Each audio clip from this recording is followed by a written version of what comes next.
that was compiled of some of the greatest basketball minds or some of the most incompetent basketball minds on the planet Earth. And it went, did it go as expected, Mars? The top 10 shook out kind of how I expected it to. So, Okay. kind of, yeah. All right. A little bit. You enjoyed everything that happened? I enjoyed the whole 6 weeks. I think the process was fun. I think it culminated in a good episode. If you want to watch it, you can. It's a long pod, so after this one, you'll have 4.5 hours to really sit back and enjoy. But it was fun. For the most part, I got the same names, which was to be expected, beyond a rogue Scottie Pippen here and there. But yeah, it was fun. I wanna thank you guys for all being part of it and contributing to the lists each week. I couldn't have done it without you guys, the 15 other people. It was 19 people in total who came each week, 6 weeks of sending me top 10 lists. And I think it led to a pretty good, successful series. I enjoyed it. Mars, I will say, although a lot of you guys will say there's probably inconsistencies in my list, I will say leading up to this, me doing the point guard, shooting guard, centers, all the positions, it led me to actually see what are the inconsistencies, because I can't have somebody ranked here on their like position list, but then not have them ranked here or have them ranked here in an actual list. Chill, can you explain to Ron why that's not true? Because I know for a fact, Chill, that you believe that there are players that are better at a position but not better at basketball. I've actually said this. I've said this to you a bunch of times, Ron. I think that Steph Curry is a better player at basketball than John Stockton. John Stockton is a better lead guard than Steph Curry. I think that Scottie Pippen is a better small forward than John Havlicek. I think Havlicek a better player than him, though, overall. And I think that you could be a better player than somebody, but somebody could play the position better than you. I've always felt like with this positionless thing, we've gotten away from what basketball is. Mars talks about basketball players all the time, but in the scheme of basketball, we have jobs. We're all five of us being out here. We just can't be out here just playing basketball. No, you as a lead guard, you can't do what the 5-man does. He's got to deal with that behemoth on the box. I got a job. I got to deal with that guy at the rim. I got to deal with that guy on the glass. That's my job. Now, don't get me wrong. My game has expanded because I'm a better ball handler, right? I can shoot the long range. I can shoot the ball at the long range. With that being said, I still have to do 5-man things. With that being said, I still have to do point guard things. I still have to do 2-guard things. I still have to play off the basketball. So it's not primarily just being a basketball player. You still have a job to do. So when I think about the job that I have to do, I think that this guy is better at this job specifically than this guy. So Chill, can I play this video for you? I'm listening. It's actually a video that it's starring you and Mars. Mm-hmm. And you know how I've told you guys, I think we've all been swayed by each other. We're up here with each other for 3 hours. We can adopt each other's logics. Sure. And lose habits or lose train of thoughts that we just quite frankly grow out of. Well, this is a conversation you and Mars had. You guys, let me know if you can hear this. And this is why I don't subscribe to that logic, by the way, Chill. I think Dwayne Wade is better than James Harden. And then I Y'all can hear it? think Michael Jordan is better than Dwayne Wade. I also think Michael Jordan is better than James Harden. That's just how that works. I understand the ABC logic, Mars. I think Olajuwon is better than Ewing. So that means he's also better than David Robinson because David Robinson is better than Ewing. I get that part. But I'm thinking to myself, Ox might be better than me, but he lost to Ron. But I'm better than Ron. So is that always the case? We're not talking about one-on-one. I'm saying Shaq's better than Hakeem, but then I say Hakeem is better than Kareem. Shaq would have to be better than Kareem as well. That's just how it would have to work. I can't say Kareem is better than Shaq, but Hakeem's better than Kareem, but Hakeem's not better than Shaq. That doesn't make sense. Like, there's no way you can logically make those arguments without just being inconsistent and tying yourself into a hole. And if you think you can do that, that would explain why some people's lists are messed up. I remember those debates very vividly. I do. I 100% remember those. And to Mars's point, I mean, A plus B does equal C, 100%. But again, when we're talking about basketball players, as opposed to this also ties into roles on the team. because everybody's not the same. My role might be different than your role on the team. My job might be different than your job. The guy, Brandon Clark, his role is different than Jaren Jackson's role, even though they play the same position. My job is different than your job. I have to do more from this position than you do. I'm expected to score more. I'm expected to do more things than you do. Not just because I'm a better player, but at this position, I'm better at doing these things than you are, which would explain why I play more than you do also. But sure, Mars, when we had that conversation, 100%, yes. The idea of A plus B equals C, yes. I mean, that's logical. If you can't get with that, then I don't know what to tell you. Chill. I was more so talking about between positions. Sure. Not necessarily in the like with different positions. But when you put it that way, like what position's more valuable then? Is what positions do we tax more? I've always felt like the lead guard. You're the primary ball handler. You're the quarterback. You're the guy that's taking care of the basketball more than anybody. We depend on you more than anybody on the floor. And I understand that we got more ball handlers today, but if you notice, when the game gets chaotic or we get late in the game, who are we going to? Ox's guy. We just watched it a couple of days ago. Who, when the game got chaotic with the Celtics and the Bulls, who did they go to? They went to their primary ball handler. They didn't go to Paul Pierce. They didn't go to Kevin Garnett. They went to Rondo, who was taking care of the basketball, calling out the offense, putting guys in position. If you can't take care of the basketball, you as my primary ball handler, if you can't take care of the basketball, you throw us in a hole and put us in position where we won't be able to win. Now, I understand that we live in a different space today, Ron, where the traditional point guard is not the same, and we live in a baller. We live in a baller. I think we live in a baller space now where, everybody cares about buckets, which would explain why when we get late in games, why guys kind of go to pieces, because they don't have that mentality. They only have the mentality as a bucket getter instead of recognizing that Garnett's got a mismatch. Garnett's had a mismatch. Ox got a mismatch. I always got a mismatch. Paul Pierce has made 2 shots in a row. And I'm recognizing that as the primary ball handler, as opposed to just a baller, and there's 5 of us out here and we just rocking. But I mean, with that being said, then wouldn't you think there would be more point guards that would be top 10 worthy? It should be, if I think about it. But if I also think about what the big man, like how vital the big guy was to that point guard, right, and how important that big guy was to the growth of that league guard. Prime example would be Isaiah Thomas. I know how John D feels about Isaiah Thomas, his ability to handle the ball, his ability to get to the rim, his ability to stop and pop, all of that good stuff, and how good he was as a league guard. I don't think that we give Bill Laimbeer nearly as much credit as we should. 1, as a rebounder, 2, as a stretch 5. Like what Kevin Love does today, Bill Laimbeer was doing that in 1988. He was doing that in 1987, and it was frowned upon. Ron, when guys that size, like, what is Bill Laimbeer doing behind the long ball line? What are you doing? You should be on the box. You should be in the paint. No, he stretched the defense. We played pick and pop, right? And in addition to playing pick and pop, they played pick and dive, and it looked so much better, and it was much more effective.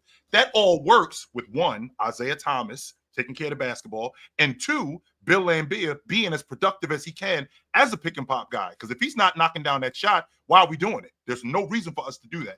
If he's not stopping and popping in transition, because that big guy, Ox, knows to run to the rim. Well, if you run into the rim and I stop 20 feet short from the basket, bang, and I knock that shot down, that puts a lot more pressure on you as a defender.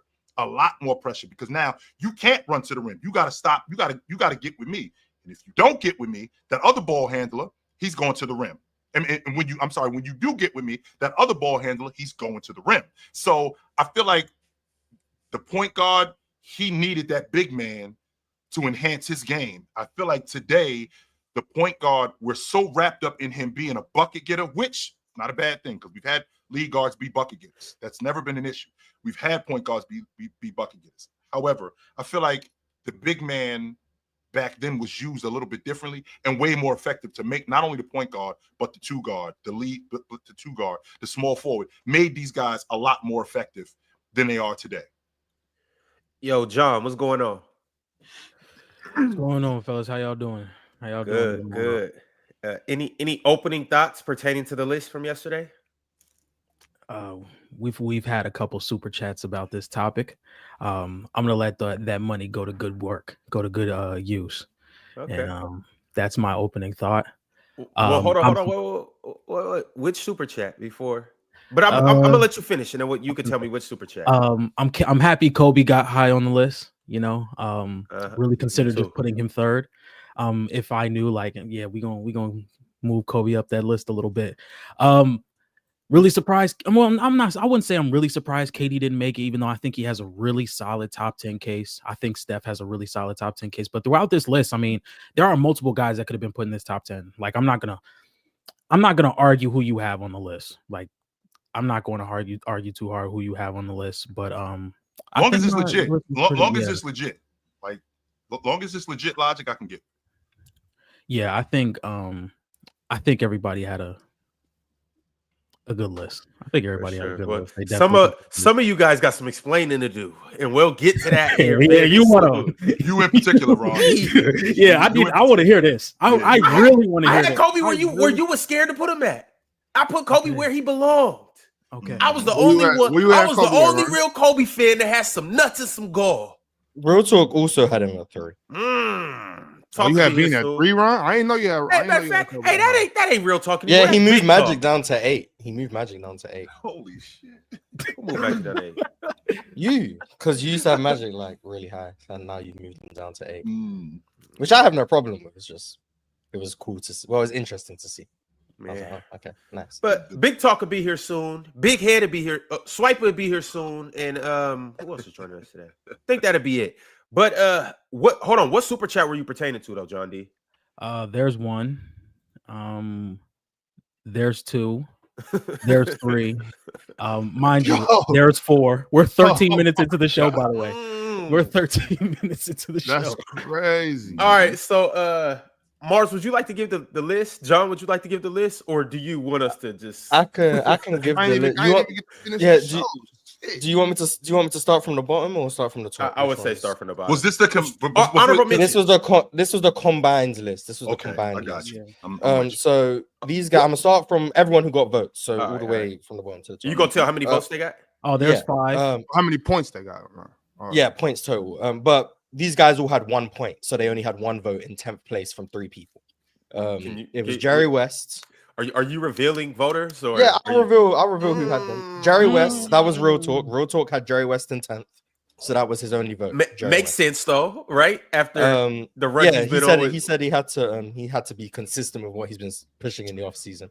Kevin Garnett had 1/10th place vote. That was from Pirate. No, that was from Pirate. Pirate had Kevin Garnett. Good shit. I'm really not mad at that. Good job, man. And then someone up here had Scottie Pippen in 10th place. Y'all know what time it is, so y'all know what time it is. Since you're up here, do you want to just talk about real quick why Scotty, right quick before you get into it? We have a lot of new viewers. Okay, so it's not about the people you've talked to as much as the new viewers that we have, people that are fresh to the platform, and people that might see this 3 years from now that don't know. Right, and you know what? That's a fact because I'm looking at the comment section. I'm like, y'all tripping. Y'all know my list. Like, that's my list. But I see a lot of people don't know my list. Okay. Yeah, Scottie Pippen for sure. Like Scottie Pippen is the top 3 defender of all time. Top 3 defender of all time. You know what I'm saying? Contributed heavily to six championships. He wasn't a tag along. Michael Jordan wasn't dragging him up no hill. He was, in fact, had his hand on Jordan's back, like Jordan had on his back, and they was pushing each other up that hill. You know what I'm saying? That's it. You know what I'm saying? That's it. Scottie Pippen was one of the best defenders to ever walk on the hardwood ever. You know what I'm saying? Can we make the case, Ox, that Scottie Pippen is the best complimentary player in NBA history? I feel like I can make the case that Scottie Pippen is the best complimentary player in NBA. I would never make that case. I would never disrespect Scottie Pippen like that. You know what I'm saying?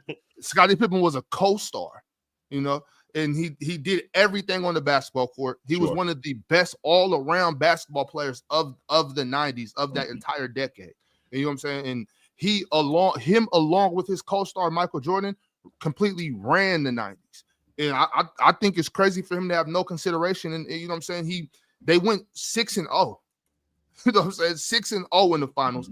He contributed heavily to that. So it's like if y'all don't think that Pip contributed as much as he did, then that means y'all think Michael Jordan should be undisputed.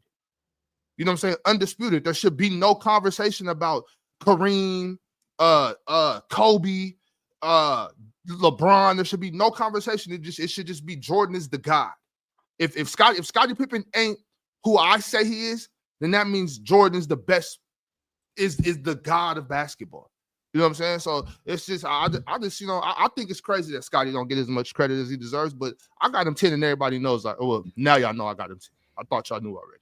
I just think 10 is a reach. I think what you said about Scottie Pippen is accurate. I agree that he does get slept on. He is underrated. He is a Swiss Army knife who could do all of these things. He is an amazing player, absolutely. I don't think he's one of the 10 greatest players ever, but I don't know where I would have him. I'm gonna be honest, but he is amazing. I agree with everything you said. I just don't agree with the conclusion it led you to. So right, and that's fine, and that's fine. Like once again, y'all already know I'm not trying to convince y'all to put Scottie Pippen on y'all top 10 list. You know what I'm saying? I knew you was gonna have him. So when you sent it, that wasn't the thing that surprised me. As a complimentary player, Yeah, because I know how you feel about that word, Ox. Complimentary player, right? And when I think about complimentary player, I mean I'm complimenting you. So what you do and what you don't do, I do that, and what I don't do, you do that, and I don't. So would you say Jordan's a complimentary player? I think they complemented. I think they complemented each other. I think they complemented each other as well as any other duo could complement each other. Shaq and Kobe, Magic and Jabbar. I think that they complemented each other. Like a lot of us don't talk about. A lot of us don't talk about. Yeah, but chill. One was the suit and one was the tie. Okay, the suit. One was the shoe and one was the shoestrings. Okay. One was the yeah. Suit. Okay, I could deal with that one, but not the okay. suit. But with the suit, Ron, this suit don't work without the shirt. I didn't say shirt. I said tie. Okay, but Scottie Pippen wasn't the tie because the tie. I feel like the tie is an accessory. Scottie Pippen was not the tie. He was the shirt. Like he was. This suit doesn't work. He was the shoes that with this suit. This suit does not work without him. I think that 5 of the 6 championships that they played in, Scottie Pippen led them. Scottie Pippen averaged more assists, rebounds, and steals than Jordan in those championship series than him. However, I understand who Jordan was. Now, a question that I have, because I saw Mars, because I did tune in yesterday. I saw you in the chat. I did tune in yesterday, and I have a bit of a gripe, and I got a bit of a gripe. Another great episode, by the way. 100% podcast. Fantastic episode. I mean, man, we climbing that ladder. We climbing that ladder. My gripe is, and I've always had such a problem with this 6-0 logic, and the reason why I got a problem with the 6-0 logic is because you're basing this solely on him being 6-0 in the NBA championship. So if you're going to do that, right? If you're going to base that on championships, we have to talk about Bill Russell, because I have almost double what you did. That's number one. And the reason why, and the reason why this is important to mention is because, one, I have almost double the championships that you have. In addition to me having almost double the championships you have, Michael Jordan is considered by the consensus as the best scorer in NBA history. I can stand in front of you guys today and make a legit argument. Bill Russell is the best defensive player in NBA history. I can make that argument. With me making that argument, if I got a guy here who's the best in the league at putting the ball in the bucket in league history, I got a guy over here who's the best in league history at stopping you from putting the ball in the bucket. That's got to matter. That 100% has to matter. Don't tell me that doesn't matter. On top of that, we got a guy who I'm not only arguably the best in history at stopping you from putting the ball in the bucket. If you run down those Boston Celtic teams who won the NBA championship, they were at the bottom of the league in offense, which means we was doing this primarily off what I was doing defensively. So again, if we're doing this with Michael Jordan being at the top of the league in terms of championships, he's doing this because he's the bucket getter. I'm doing this because I'm the primary stopper on defense. I'm the anchor. That 1964 Boston Celtic team is quite possibly the best defensive team in NBA history. I was the anchor on that team. Me right here. That 1962 team that won the NBA championship, awesome on defense. I was the anchor on that defense. That 66 team that won the NBA championship, awesome on defense. I was the anchor on that team. So when we're talking about Jordan, when he averaged 41 a game in the NBA Finals in 1993. In 1964, we shut the door on everybody. And I was the anchor on that team. So if you're going to talk about me, we're going to talk about this guy being as awesome as he is on offense, we got to talk about this dude being as awesome as he was on defense. We can do that, Chill. We can do that, Chill, but them Bulls would have beat the shit out the Celtics. No, but Ox, wait. It's relative to era. Right? Oh, okay. Well, that's fair. No, that's fair. That's fair. I think go ahead. That's you fair. can't just do the Bulls versus the Celtics 30 some odd years later, because then it's not enough context around that. But then we can say relative to era and not have Bill Russell as the GOAT, because that makes that's cool. That's fair if y'all do that. I just I typically kind of stay away from anybody before Kareem. You know what I mean? I typically that's fine. I think what Chill said is correct. I have one issue when it comes to Bill Russell, and he's gonna come up. I don't like the game that happens with Bill Russell, that he's only used as this pawn in the MJ and LeBron debate.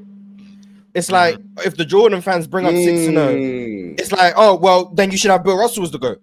It's like Bill Russell has a GOAT case that stands on its own 2 feet without you having to just use him as this gotcha moment to prove that LeBron is better than MJ. That's the thing I don't like. Bill Russell has his own case. He doesn't need to just be used to prove Jordan fans wrong about their affinity for Michael Jordan. You could make the argument that MJ is above Bill Russell and also have Bill Russell at number 2 or number 3 or number 4. You could do that. If you value the offense over the defense, if you value the two-way stuff, if you do value that there was a league with more than 20 teams in it compared to 8 to 10, like that's a perfectly fine case. I just don't like that the only time Bill Russell seems to get his flowers is in the context of MJ can't really be the GOAT. It bothers me that Bill Russell is just used as a pawn in these talks. And I think what Cho said, like everything he said about the defense, the dynasty, his impact on defenses, all of that stuff is absolutely correct. I just don't like that it only comes in the form of, well, MJ can't be the GOAT by that logic. It's like Bill Russell could very easily just be the GOAT, regardless of whether or not you think MJ is better than LeBron or LeBron's better than MJ. Bill Russell could be the GOAT. From an accolade standpoint, he could be the GOAT. 5 MVPs, 11 rings. Obviously, the best defensive player in NBA history, if not number 2 for whatever reason. All of that stuff stands on its own 2 feet. And then if you want to say, well, I do just value the rings, then yeah, he is obviously the GOAT. But if you don't value rings, he's still just as accomplished as anyone ever. And if you don't value accomplishments, you could just look at it from an impact perspective. He impacts the game just as much as anyone ever. No matter what avenue you go, beyond error taxing, which is fine. I know real talk error taxes. I know other people error tax. Beyond error taxing, Bill Russell has a case in any sort of criteria to be the greatest player of all time. At least top 5. He has that case. I just don't like that he only gets used in one context. And based on like people will be like, oh, well, MJ can't be the GOAT because LeBron had tougher finals competition. I would argue Bill Russell's final competition in the Lakers and the Sixers a lot of those years is tougher than what a lot of people have seen. Maybe not LeBron. LeBron saw some crazy dynasties, but definitely stronger than what MJ saw or what's stronger than what Magic Johnson saw. Like, I think that's perfectly fine to say. But because it's the 60s, I can't praise the team that has Jerry West, Elgin Baylor, and Wilt Chamberlain. Or I can't praise the team that had Billy Cunningham, Wilt Chamberlain, and Hal Greer. But these are all-time dynastic teams that couldn't win because of the Boston Celtics. So they don't get that same respect. But yeah, I don't know. And real quick, because I know that's like you said that after I was talking about Jordan and Pippen and stuff. I want to make sure to say that I wasn't saying, oh, Pippen got 6 rings, so he no. I was saying like Jordan, and what they did in the 90s, Jordan didn't do that by himself. And I'm just saying a lot of people, 6 rings is amazing, regardless if Bill Russell has 11 or if this person has 30. You know what I'm saying? 6 rings is still great. And that's what I was saying. Sure. I wasn't saying like, oh, 6 rings is the end all be all. I don't ever really make that argument. You know what I'm saying? It's just more so how good I think he was and how heavily I think don't get that no attention, Ron. Please don't get that how heavily I think he contributed to it. You know what I'm saying? I wasn't trying to stand on the 6 ring argument. Right. And did y'all already address the I'm sorry, the elephant? The Michael Jordan at 7 or whatever? LeBron at 7. What the hell would they have Jordan at 7? LeBron at 7. LeBron at 7. My fault. We're working our way up. I thought somebody had Jordan at 7. I brought up, and to Mars' point, I brought up the rings with Bill Russell, and then I added in Mm-hmm. how he got to that, right? And I don't want it to just be, well, Bill Russell got 11 rings. Well, Robert Horry got 7 rings. I mean, that's not the end of it, right? If I'm gonna talk about Bill Russell having 6 rings, we got to talk about, Bill Russell having 11 rings. We got to talk about how he got to that. It's not just, okay, Bill Russell got more rings than Michael Jordan. No, Bill Russell got 11 rings, and this is what he did to contribute to those 11 rings. It wasn't just, he got 11 rings. Now, to Ox's point, I mean, I can 100% see why you feel the way you do about Scottie Pippen. I can understand it because as a complimentary player, the stuff that he did to enhance everything else that they did, it's I'm not going to say it's leaps and bounds above everybody else, but what I can also say is when Jordan retired, we had to see that from Scottie. Scottie Pippen didn't have to win an NBA championship, not in my estimation. What had to happen, though, Ox, when Jordan retired, was what we saw from Scottie Pippen. Because what we saw from Scottie Pippen, what I saw particularly from Scottie Pippen was, damn, Scottie, MVP candidate. I didn't know you was that good. I did not know you were that good. What it reminded me of, Ron, it reminded me of, what's the chick name in Destiny's Child? Kelly or Michelle? Michelle? Kelly. Not Kelly, the other one. Michelle. Michelle. She made a comes gospel album that one time. I'm like, I didn't even know you could sing. Because all I heard turns out this chick can blow. I'm like, oh shit, I didn't know she could sing. Joking. I did not know you could sing like that. Come to find out, this chick is a real singer. Well, when Michael Jordan retires, Sing right in that microphone. And when Michael Jordan retires, come to find out, it's a church. What? Go ahead. Are you okay? Are you okay? What are you talking about? Are you okay? Nah, Chuck, because we not okay. I'm with you. We're not okay. But chill, proceed. Come on, bro. Come to find out, when Michael Jordan retires, Scottie Pippen is awesome. Now we see why these dudes is running the table. Because I'm running with a dude like this, right? We running with a dude that's this good on defense. I don't think people talk about this. Scottie Pippen, 3 out of 4 years, he finished second in Defensive Player of the Year. This is what I'm running with. Chill. I don't even think this is even necessary. Chill. I don't even think we need to go any further with this. People aren't going to give Scottie Pippen any respect. You know what I'm saying? It's right there. The proof is in the pudding. You can see it. Like you mentioned, when Jordan left, Scottie was still as good. You know what I'm saying? Scottie stepped into that role. No, he didn't win the championship, but he was an MVP candidate for a reason. But you know who's not giving Scottie his respect though? I mean, it's just I'm you know what? That's my fault because I'm reading the chat too. You know what I'm saying? That's my fault because I'm that's my bad.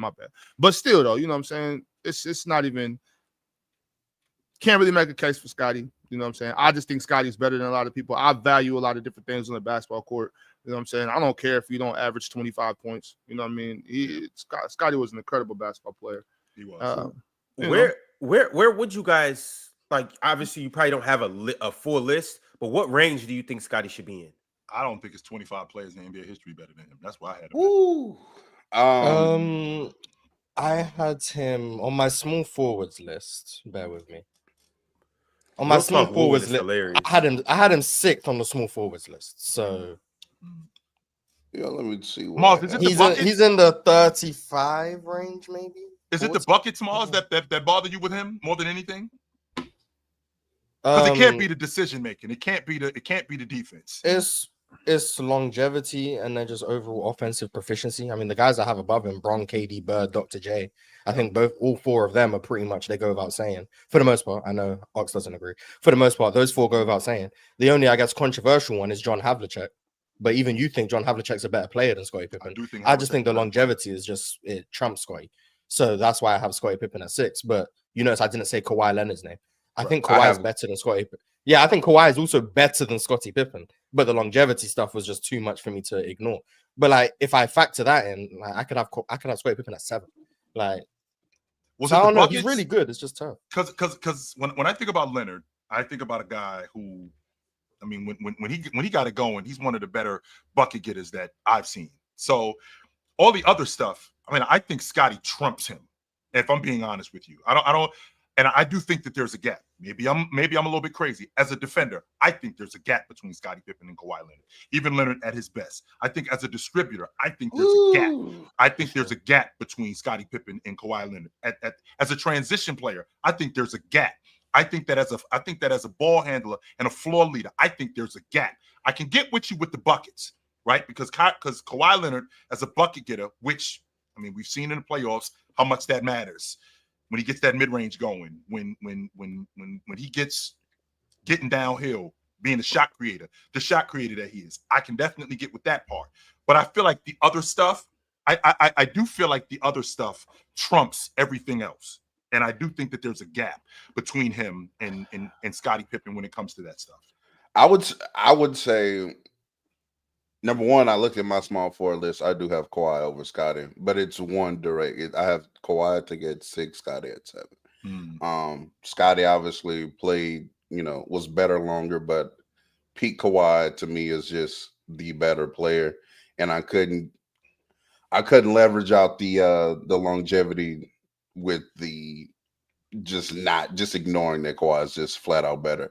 Chill. A lot of the times when I hear you say about scoring, you just say like, "Oh, it's buckets," but like being the best offensive player on the team, that's a lot of value. And being the best scorer, there's a difference between being the best scorer and being the best offensive More player. often than not, the best scorer on the team is the best. Yeah, more often than not, yeah. Especially when it's Kawhi Leonard or Kevin Durant or Michael Jordan or whoever. So I would ask you then, though. So who do you think is a better offensive player between Kawhi and Scottie Pippen? Scottie Pippen. I think he's a better overall offensive player than Kawhi. And I guess that's where the fundamental difference. I can appreciate the bucket getting. I can appreciate Kawhi Leonard's ability to create his own shot, to get downhill. That mid-range was some of the best mid-range stuff that I've seen almost ever, with the exception of Jordan, Bryant, KD, guys like that. But when I think about Scottie Pippen as an overall offensive player, a guy who can combine all of those things, his ability to knock down the mid-range also. We had that 3-year stretch where I think he shot over 35% at the long ball line for those 3 years. Now I know that there's some people that'll make the argument that, well, the 3-point line was moved in. Well, I can say the same thing about in the 2010s. Like you couldn't put hands on people. It was the freedom of movement era. So everybody had an advantage. Transition though. Don't forget Scottie in transition in the open court though. Yes, and not only his ability in the open court. I feel like Ox, with him, his decision making. I don't just mean his ability to score. His decision making, finding open guys, drawing the defense when he gets to the rim, stuff like that. I feel like that, in terms of collapsing the defense and getting to the rim, getting easier buckets, getting other guys involved in the game. I think there's a gap between him and Kawhi Leonard when he's doing stuff like that. I just want to see how far you're willing to extend this logic, because now, I'm not gonna lie. I thought we were going to agree that Kawhi. You was looking for common ground. Yeah, I thought we were getting to a common ground. So you're taking Scottie Pippen, it sounds like, over a high volume scorer that can't really pass or play make. So I just want to ask you a few more names to see where you are with that.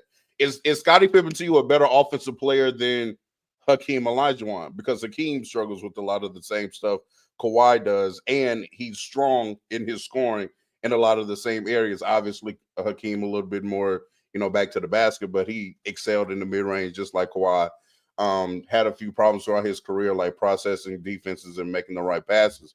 So is Scottie Pippen a better offensive player than Hakeem to you as well? I think that Hakeem became a better offensive player because of his ability to pass out of the double team. Like there was a time when he was a black hole and he just everything with him was just buckets. He became a better offensive player when he was able to pass out the double team, which enhanced their offense, which enhanced his ability to get more buckets, because now you couldn't double him as quickly as you could. You couldn't stay in terms of double teaming him. So I think that his ability, one, to be able to pass out of the double team, two, his ability to score, because again, scoring does matter in this. Like I said about buckets, his ability to score on the box in a multitude of ways.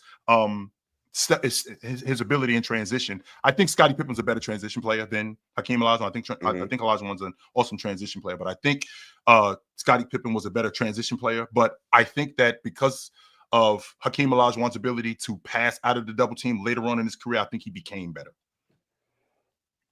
But there are years you like, let's say even like early 90s, before we get to like 94, 95, that you would think that Scottie Pippen was a better offensive player than Hakeem. There was a time when there was a, to be honest with you, real talk, and this might sound crazy to you, but there was a time when Scottie Pippen was considered the best offensive player in the game. Yes, I know that sounds nuts, but there was that was going on. It was which time was that? Like right around 94, like 94. Hakeem's peak.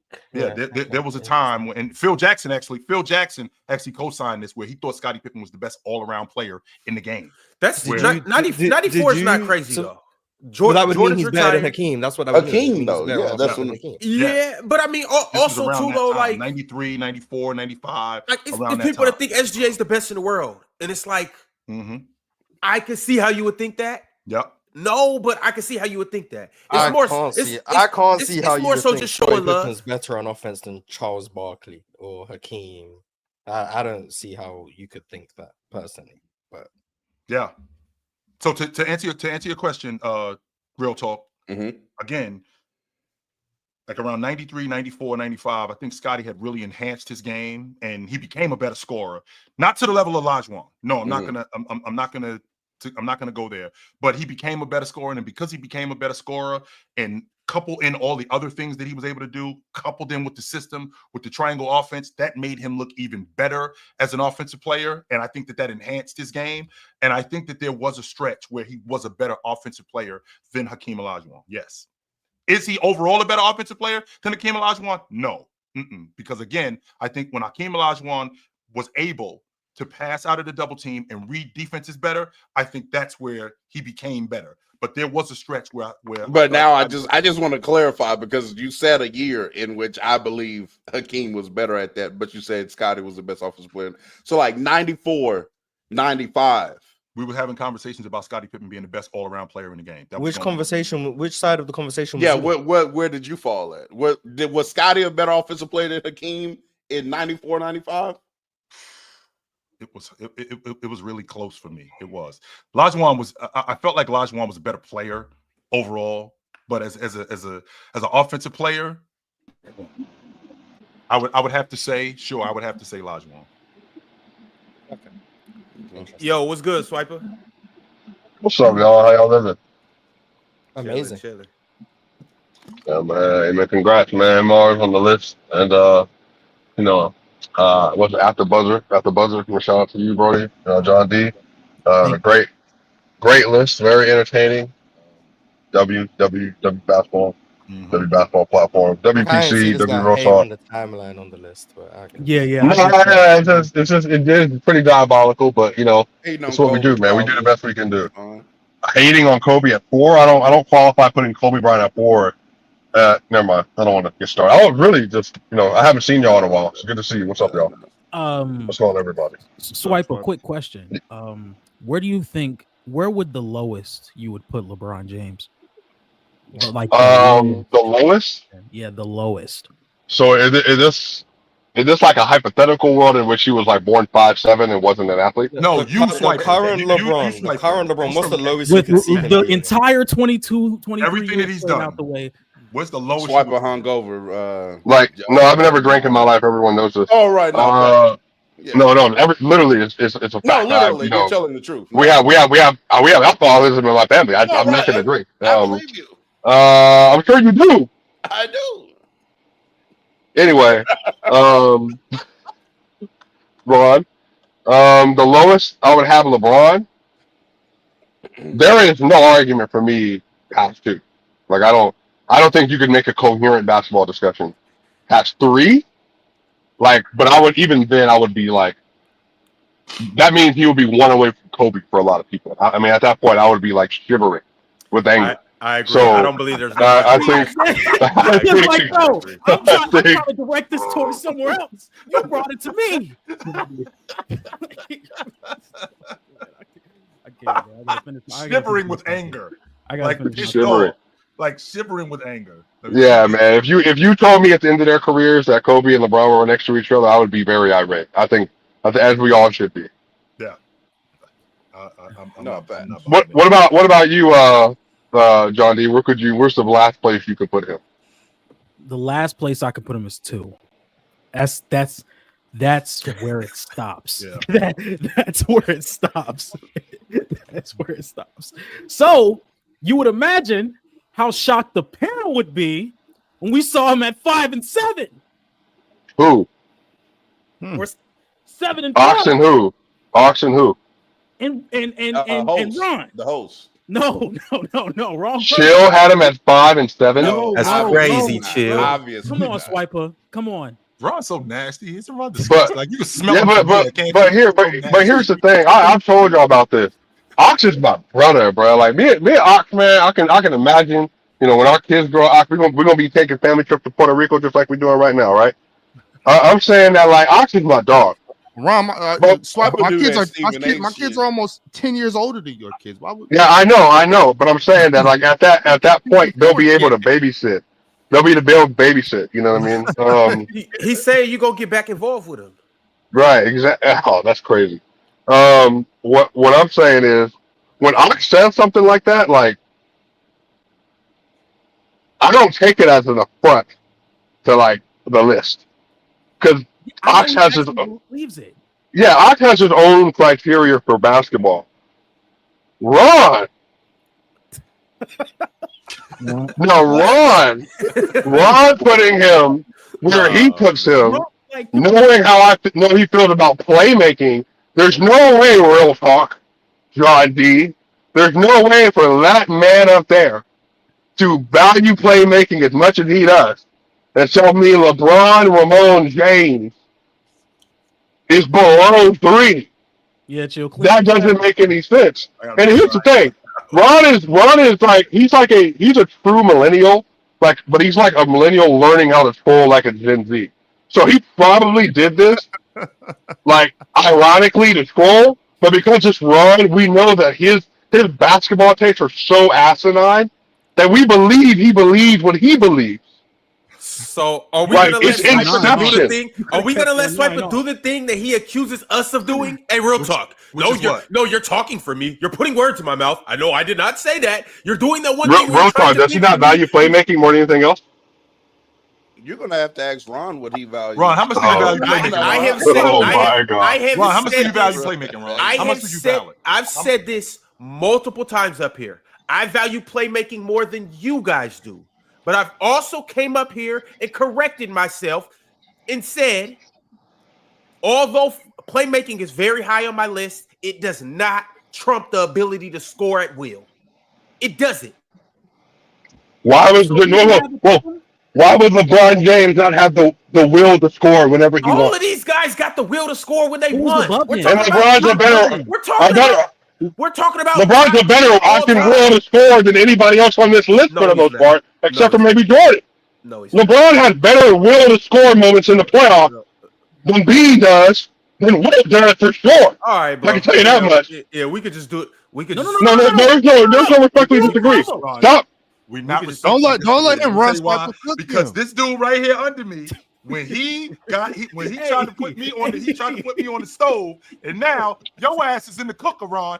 I'm not in the cooker. LeBron is not a better scorer than Kobe Bryant. You're okay. How about this? Chill. You are out of your mind. Your elevator doesn't go to the top floor. Okay. Does not go to the top floor. If you think LeBron James is a better scorer than Kobe, if you think LeBron is a better scorer than Jordan, real talk. Don't let him run. Don't let him run. Kareem Abdul-Jabbar, your elevator does not go to the top floor. If you think LeBron James is a better scorer than you don't got shit. If you think LeBron James is a better scorer than 2000 Shaq, 2001 Shaq, 2002 Shaq, 2003 Shaq, your elevator is stuck halfway up. It's not going all the way to the top floor. 2008, 2009. Sorry, Piper. Go ahead. Well, and by the way, Ron, you wouldn't know much about an elevator going up. All right, you got a life alert in your house right now because of your cranky knees. So you hush up. Talk about elevators and whatnot. Now, what I'm saying is, I can go to the NBA Finals, Ron. What? How many people on the top 10 got better final scoring series than LeBron James other than Shaquille O'Neal? So we're talking about we can go to the very top. Very top. NBA Finals career. Who's I said 2000, 2001, 2002, and 2003. I said besides Shaq, who else has higher scoring peaks than LeBron, Ramon James in the NBA Final? And don't say who you just said either. Because they all got stinkers in the finals. LeBron does too. I know 2011. But I'm saying easily he's at least for me the second best scorer. Jordan clearly won in the finals. 12 wasn't all that great either. Michael Jordan clears LeBron in the finals, in the second round, in the semifinals, in the first round, in the preseason. Clears LeBron as a scorer. It's not a conversation. Mars, I saw Jordan score 63 and then score 19 two games later. It was actually the next game. Next game. Oh, my bad. Okay. So that means he was averaging 41 in the first 2 games. Playmaking and scoring, Ron. I just want to get a grasp of what we're talking about. Who has a better combination of scoring and playmaking on your top 10 better than LeBron James? It's not about the combo. It's not about the combo at all. Because here's the thing, too. You order your shit separately. Here's the thing, your pool can't touch. We just watched a Throwback Thursday game. A lot of people would classify Kobe as not a playmaker, not a passer, not a this, and this. But you were up there. I was up there with you. It was ironic. I was up there with you, co-signing every pass that Kobe made. Okay, we can go watch Jordan clips of Jordan being an exceptional passer. Just because Bron, we can't watch none of them being a passer to LeBron's level. We can't watch it. Yeah, you know why? Jordan Wait, but John D, isn't LeBron James the best game? He's the best Game 7 scorer ever, and he averages like on volume games, not the 2 games that y'all do with KD and Luka and all that. LeBron averaged like 35 points a game in Game 7. You want to know why? Because he was in Game 7 fighting for his life while these other guys I got it. Wait, John D. With their feet kicked up. My tie in this hand. John D. on this hand. Enjoy life. John D. Batty in this hand. My tie in this hand. I'm enjoying life. I got my feet kicked up. John D, if we're doing that. Get to a Game 7. I don't got to prove myself. Hey, John D, if we're doing that. Social media. How many times was Shaquille O'Neal swept if we're doing nasty narrative, Ron? How many times did he get swept in his career? He didn't make it to Game 7 because he was getting ditched, putting a dirt bag, putting a ditch on the side of a runner, Ron. The same amount of rings, don't they? Ironically, one has a better win percentage. Class. Ironically, one plays less games than the other. Now we've moved this. We've moved this from scoring because he knows. Hey, no. We were talking about scoring. We were talking about scoring. I brought a Game 7 scoring, and then you're nasty. Wait, I'm not done. Disgusting. And then what happened is I said Game 7 scoring to making another salient point about playoff scoring. And then you, Mr. Life Alert, you moved it to well. I'm gonna tell you why your game is so bad. If he was a better scorer, he wouldn't be in the Game 7. I'm gonna tell you why your game is so bad. Right, I've seen you play, dude. You played. I'm in Puerto Rico right now. You wouldn't even get run on the streets right now. Ron, you wouldn't. In the words of my man, I know your game, Swiper. You would try to pinpoint one thing and base your argument off that. You went from who's the better final scorer. I cooked you on that. We were talking about scoring. Who's the better Game 7 scorer? I cooked you on that. Scoring. No, you didn't. I said Shaquille and Jordan are good answers. Scoring is not equated to one game. It's not. No, there's no cook. I agree with Jordan and Shaq. To the level of who's the best? Who's the all-time leading scorer in the playoffs? Chill. Who's the all-time leading scorer in the playoffs? Chill. Swiper, when you have the longevity. What are you talking about? Let's go longevity. Let's go to longevity then. Okay, who's averaging more points per game in the playoffs than LeBron? I got old nigga ears. In the playoffs? Who's averaging more points in the playoffs? All of these dudes. Probably except Hakeem and Magic and Bill Russell. All of these dudes. Ron, why you keep talking about like we ain't going to Game 7 because I'm what? Can you explain that, Ron? Like what we're not going to Game 7 because I'm chilling over here in Game 7. Like Can you explain why? Like what's the whole? There's a reason why he didn't go to Game 7, right? There's a reason why we had, and I think Jordan's a better scorer than James. I'm never gonna argue that. You'll never get an argument that I think Jordan is a better scorer than James, top to bottom. You'll never. But the whole Game 7 thing, like that's where it gets tricky with me, because like I think about how big those other guys came up when Jordan was playing in Game 6s. Like I realized how big those guys were when he was playing in Game 5s, and how much he needed them to be who they were in order for us to avoid a Game 7. I mean, Scott, if you can fact check me on this. I'm 100% confident that I think Scottie Pippen gave you almost 30 and 11 in Game 6 against the Knicks in the 1993 East Finals. That matters, Ron.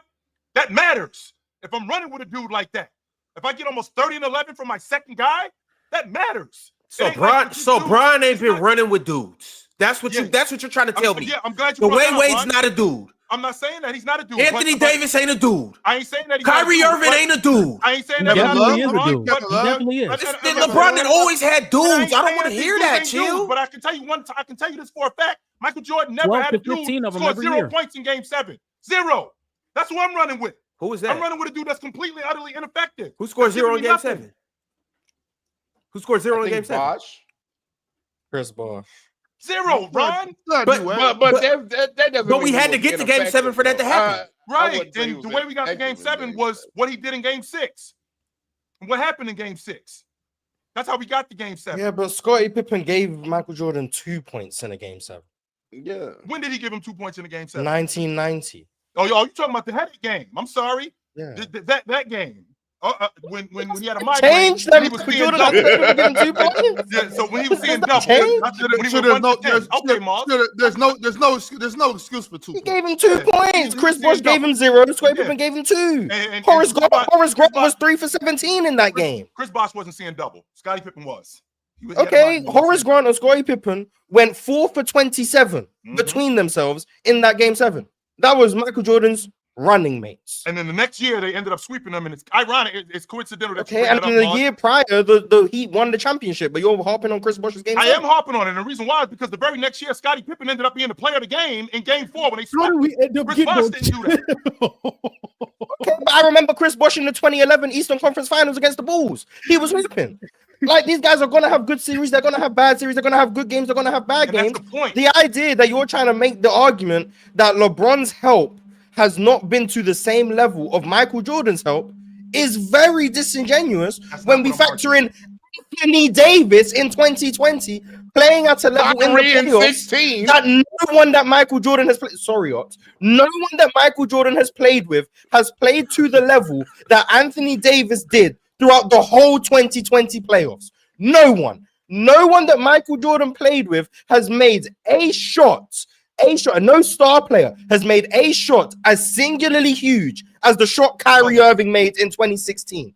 No player has made a shot as big as the shot Ray Allen made in 2013. We know what Paxson did. We know what Kerr did. Those shots were not as big as a 3, down 3-2 in a series to save your team. A game winner is not as big as a do or die down 3-pointer. If you think it is, you're wrong.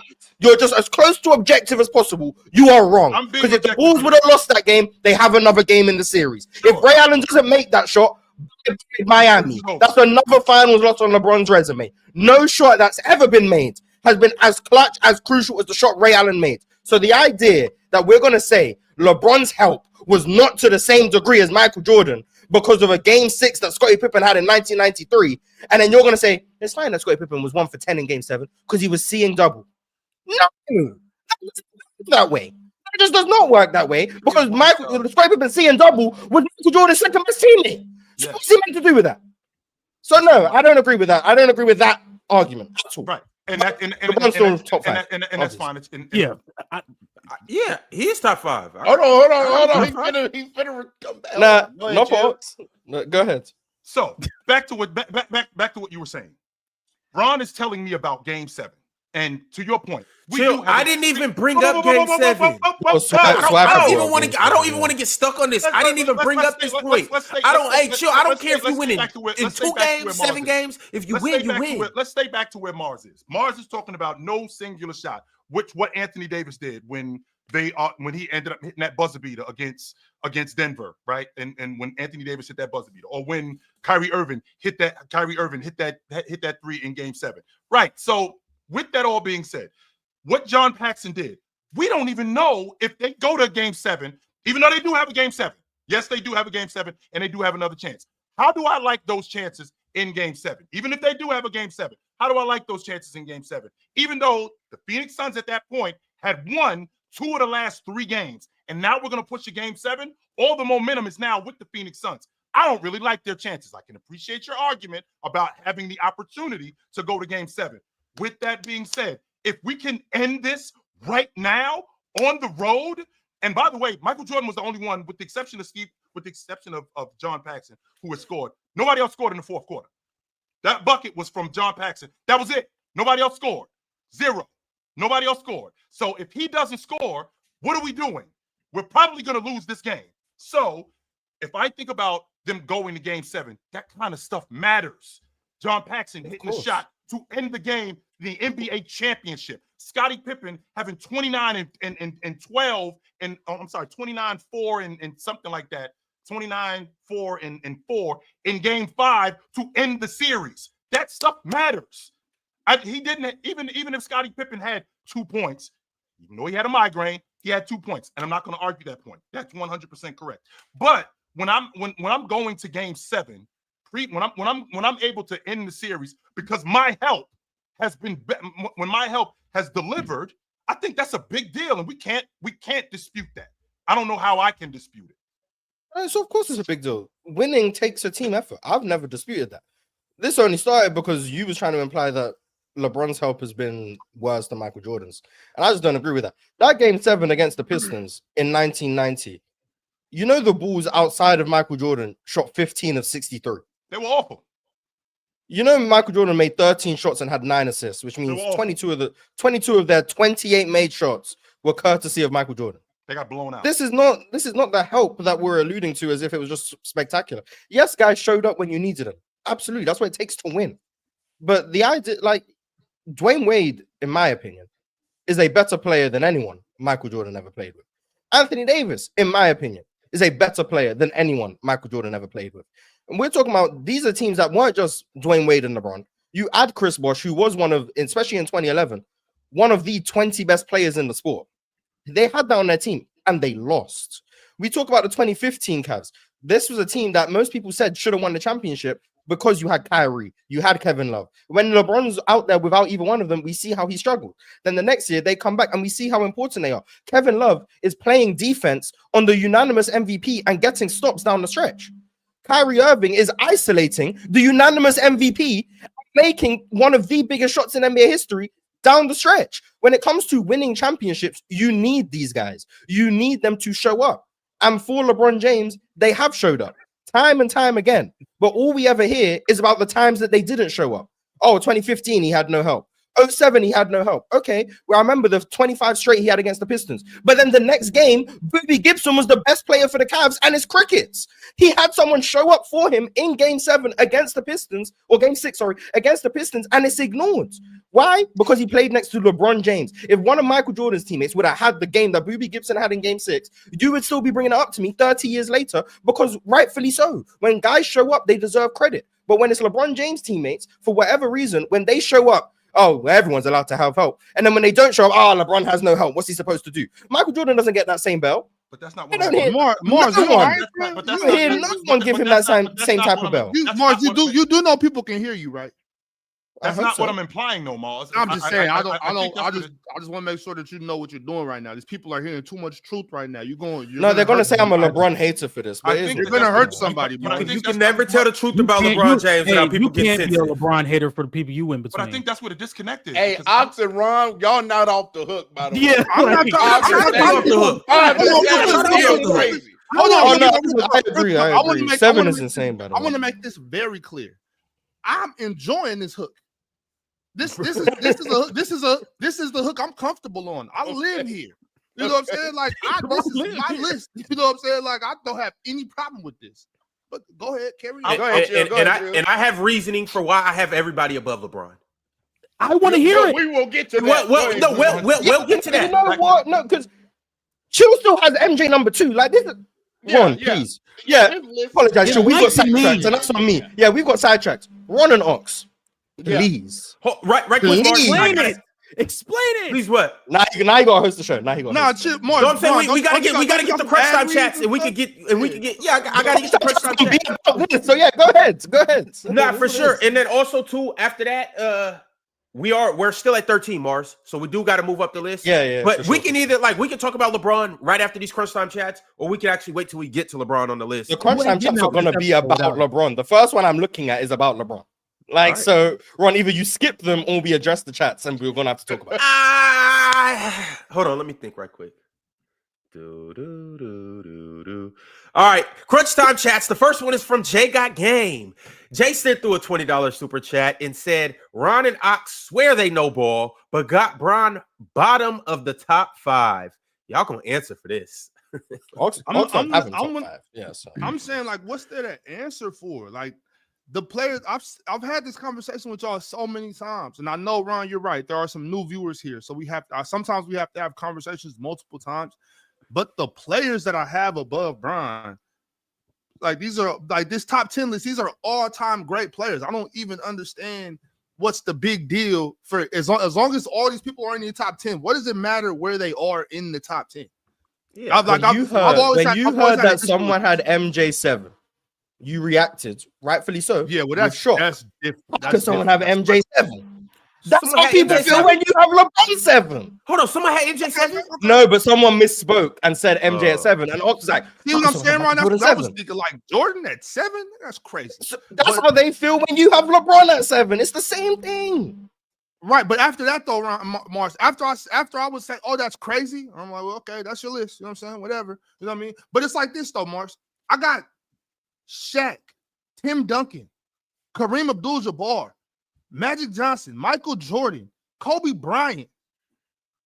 Like these are the names where like what am I supposed to do? I'm supposed to move one of those guys out the like. Yes, yes, you are, because I don't think there's a case for Magic. I don't understand how Magic can be above LeBron. I don't understand how Tim Duncan can be above LeBron. I don't think Tim Duncan. The resume for Kareem Tim Duncan is as close to being the GOAT as possible for me. Like I really don't think there's. It's hard. So Duncan's closer to being the GOAT than LeBron is to Duncan, in your opinion? I wouldn't say that. But I would like Tim Duncan is not a conversation. We can get. Yeah, I'm used to that. But I'm not going to answer that. My thing is this though. Tim Duncan is not in this conversation. Tim Duncan, Shaq, them dudes, like there's no get out the way. Like I'm not putting you over them guys. Now, if we have to break it down, the only guy that I can possibly have this conversation with is Magic and Kobe, and I still got them over. You know what I'm saying? It's well, like, you had Magic above Shaq, so I'm not sure how that's right. It's Mars. It's it's one of them things. Like it's a top 10 list though, bro. Like these are the top 10 players of all time. Nitpicking, it's fine. Like, all right, that's crazy. But I'm saying though, like for real, honestly though, I could see. I'm starting to. Magic has moved down one. Magic is probably the only guy, and that's just because I think we know he left some food on the table. But other than that, bro, I think my other 5 guys, I think that's more than acceptable to have those guys over LeBron. Magic left food on the table. Bron ate the plate. Why is Brian over James? That nigga greedy. I'm saying, keep eating, bro. I'm happy for you. Why is Duncan over James? Who you asking me? Why is Tim Duncan? Nobody else.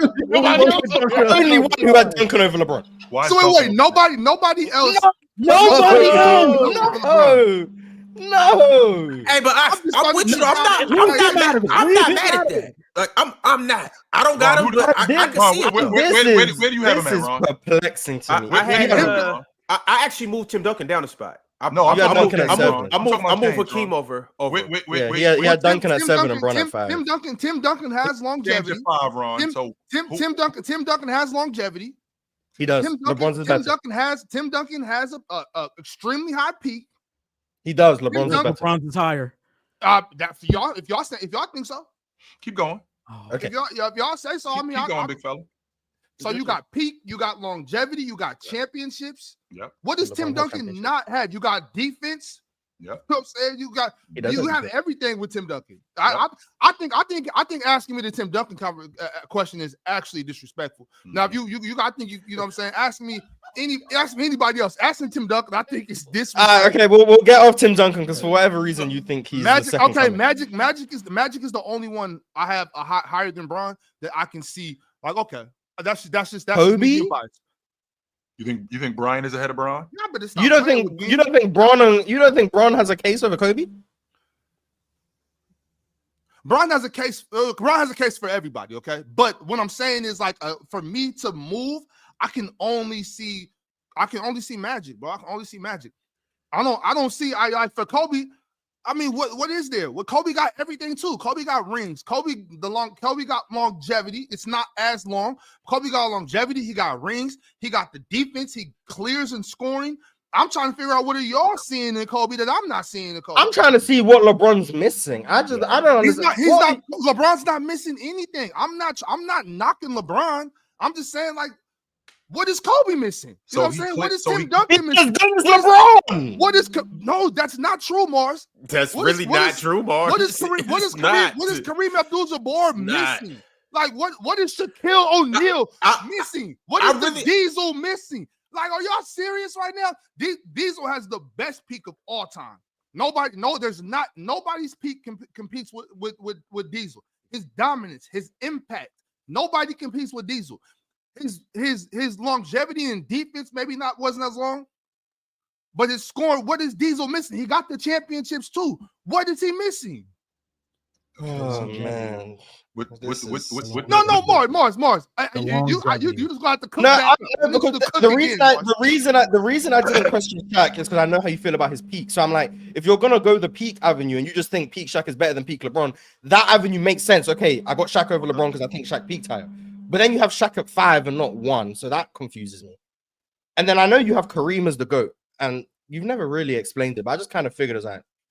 He's done all of those things. Shout out to Kareem. Longevity, 38,000 points, 6 rings, blah, blah, 6 MVPs. Cool. MJ, top 2, kind of self-explanatory. I didn't feel to question it. Duncan, Magic, and Kobe are the ones that throw me off because I know how you feel about Shaq. Duncan too? Yes. Duncan, Magic, and Kobe throw me off because at least with Shaq, it's the peak argument. So like I said, that makes sense.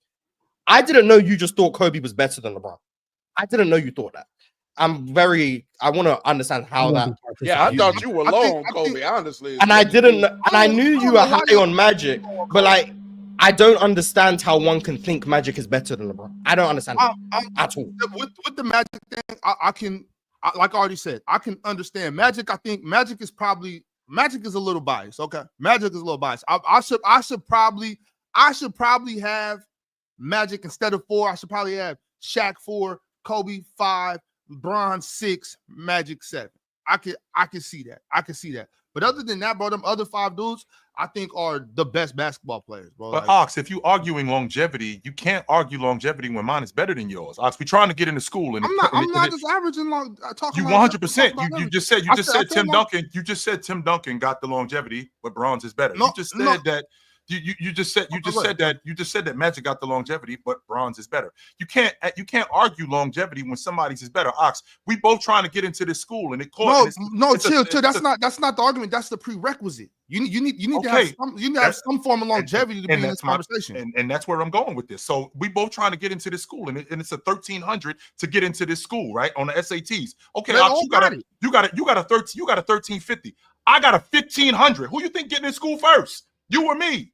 I'm getting in school. It depends. No, it doesn't. No, I'm gonna tell you why. Because when you're doing this, when you're trying to get into these schools, you gotta talk about your extracurriculars. Yeah. I gotta, you know what I'm saying? I gotta talk about all. Do we want to talk about Magic Johnson's extracurriculars? Do we? No, we don't. We really don't.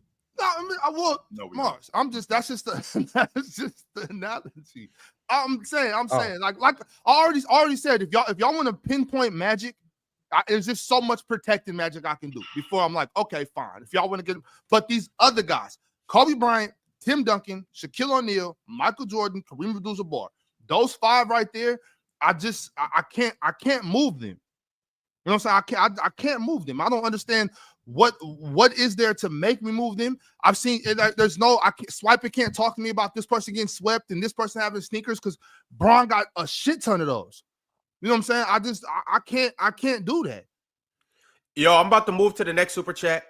Before I do that, all I want to say is I never ever thought Braun was better than Kobe, and I never will.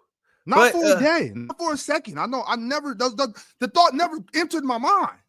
And a little Iguodala block didn't change my mind either. But Mo sent through another $20 super chat. We still are in the crunch time chat when the season starts this year, and I hear Ron, when the season.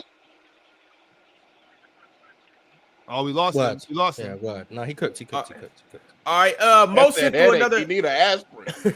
Mo sent through another super chat. I'm right here. They're drinking that Puerto Rican rum. We're still in the crunch time chat segment, so if you got some super chats that you want to send to skip the line, it just has to be 20 or more. But Mo said top 10 NBA greats. At 1, Michael Jordan. 2, Kobe Bryant. 3, Steph Curry. 4, Tim Duncan. 5, Shaq. 6, Larry Bird. 7, Magic. 8, Kareem Abdul-Jabbar. A little low, but 8, Kareem Abdul-Jabbar. 9, Hakeem Olajuwon. 10, Bill Russell. Bron is overrated, so he's not on my list. I'm just mad he ain't get James Harden on his list. Mo are frauds. That's all I've learned from this list is Mo's a fraud. I don't care about LeBron being there or whatever. No James Harden, fraud. Arch sent through a super chat, and this was the biggest super chat that we've ever got with the lowest amount of words. Efficiency. And this is why he is the chat MVP. Arch simply just said, bruh. I don't know what it's relating to. But that's how I feel. I feel like, bruh, like, are we serious right now? I mean, like, when you talk, there's just high on Tim Duncan. I'm so high on Tim. I'm super high on Tim Duncan. But it's like, can't we just acknowledge that these are the GOATs? Like, these are the GOATs, you know what I'm saying? It's not. I mean, everyone has the same. We don't got a 1, 2, 3, 4, 5, 6 of them. You know what I'm saying? These are the GOATs, y'all. It's not that big a deal. You know, it isn't that big of a deal. But LeBron at 7, I think, is just crazy. LeBron was not better than Brian. With my criteria, I am high on Duncan. Like he has everything. You're right. My only knock on Tim Duncan is just the peak scoring that these other guys have. And that includes Braun. Yeah, you. Explain what? yourself. About explain what? your LeBron logic. Go. Well, let me read this super chat and then I'll get into it. Oh, okay. Teddy Hart said, Ron, define better scorer. If you want to say Kobe has a bigger bag than Braun, fine. But if a player can match/surpass the scoring production on higher efficiency, then you shouldn't be screaming the way you do. So, Ron, again, James is not a better scorer than Bryant because I don't like that logic that y'all use though with the oh my god, it's more efficient. Like, okay, because for me, this is my example that I equated to. If me and you play 2K or Madden, and you're a spammer and you always score off 3 plays. And you want run defensive coverage the entirety of the game, but me as a Madden player, yes, I may not have my 3 spammable plays like you do, but I know how to play the game. I know where defenses go with 3rd and long, 3rd and short situations, 2nd and 3 or whatever. I know how to use I formation and single back and shotgun, and it's like, okay. Yeah, you may have a more easier thing to go to spam winning. I get it. I got it. But they be spamming that halfback toss with Derrick Henry. I'm still better at the complete game. Sound like if you can't stop my 3 things, that's all it sounds like to me. Mars is a bigger bag. That's all that shit sound like to me. You have all those things. My question is how are you using those things? Which goes back to my original question, Ron. Bryant is a better scorer than James because Kobe is a better shooter all around. He's a better three-point shooter. He's better in the mid-range. No, he is. He's a better post. He's not better in the mid-range. Chill.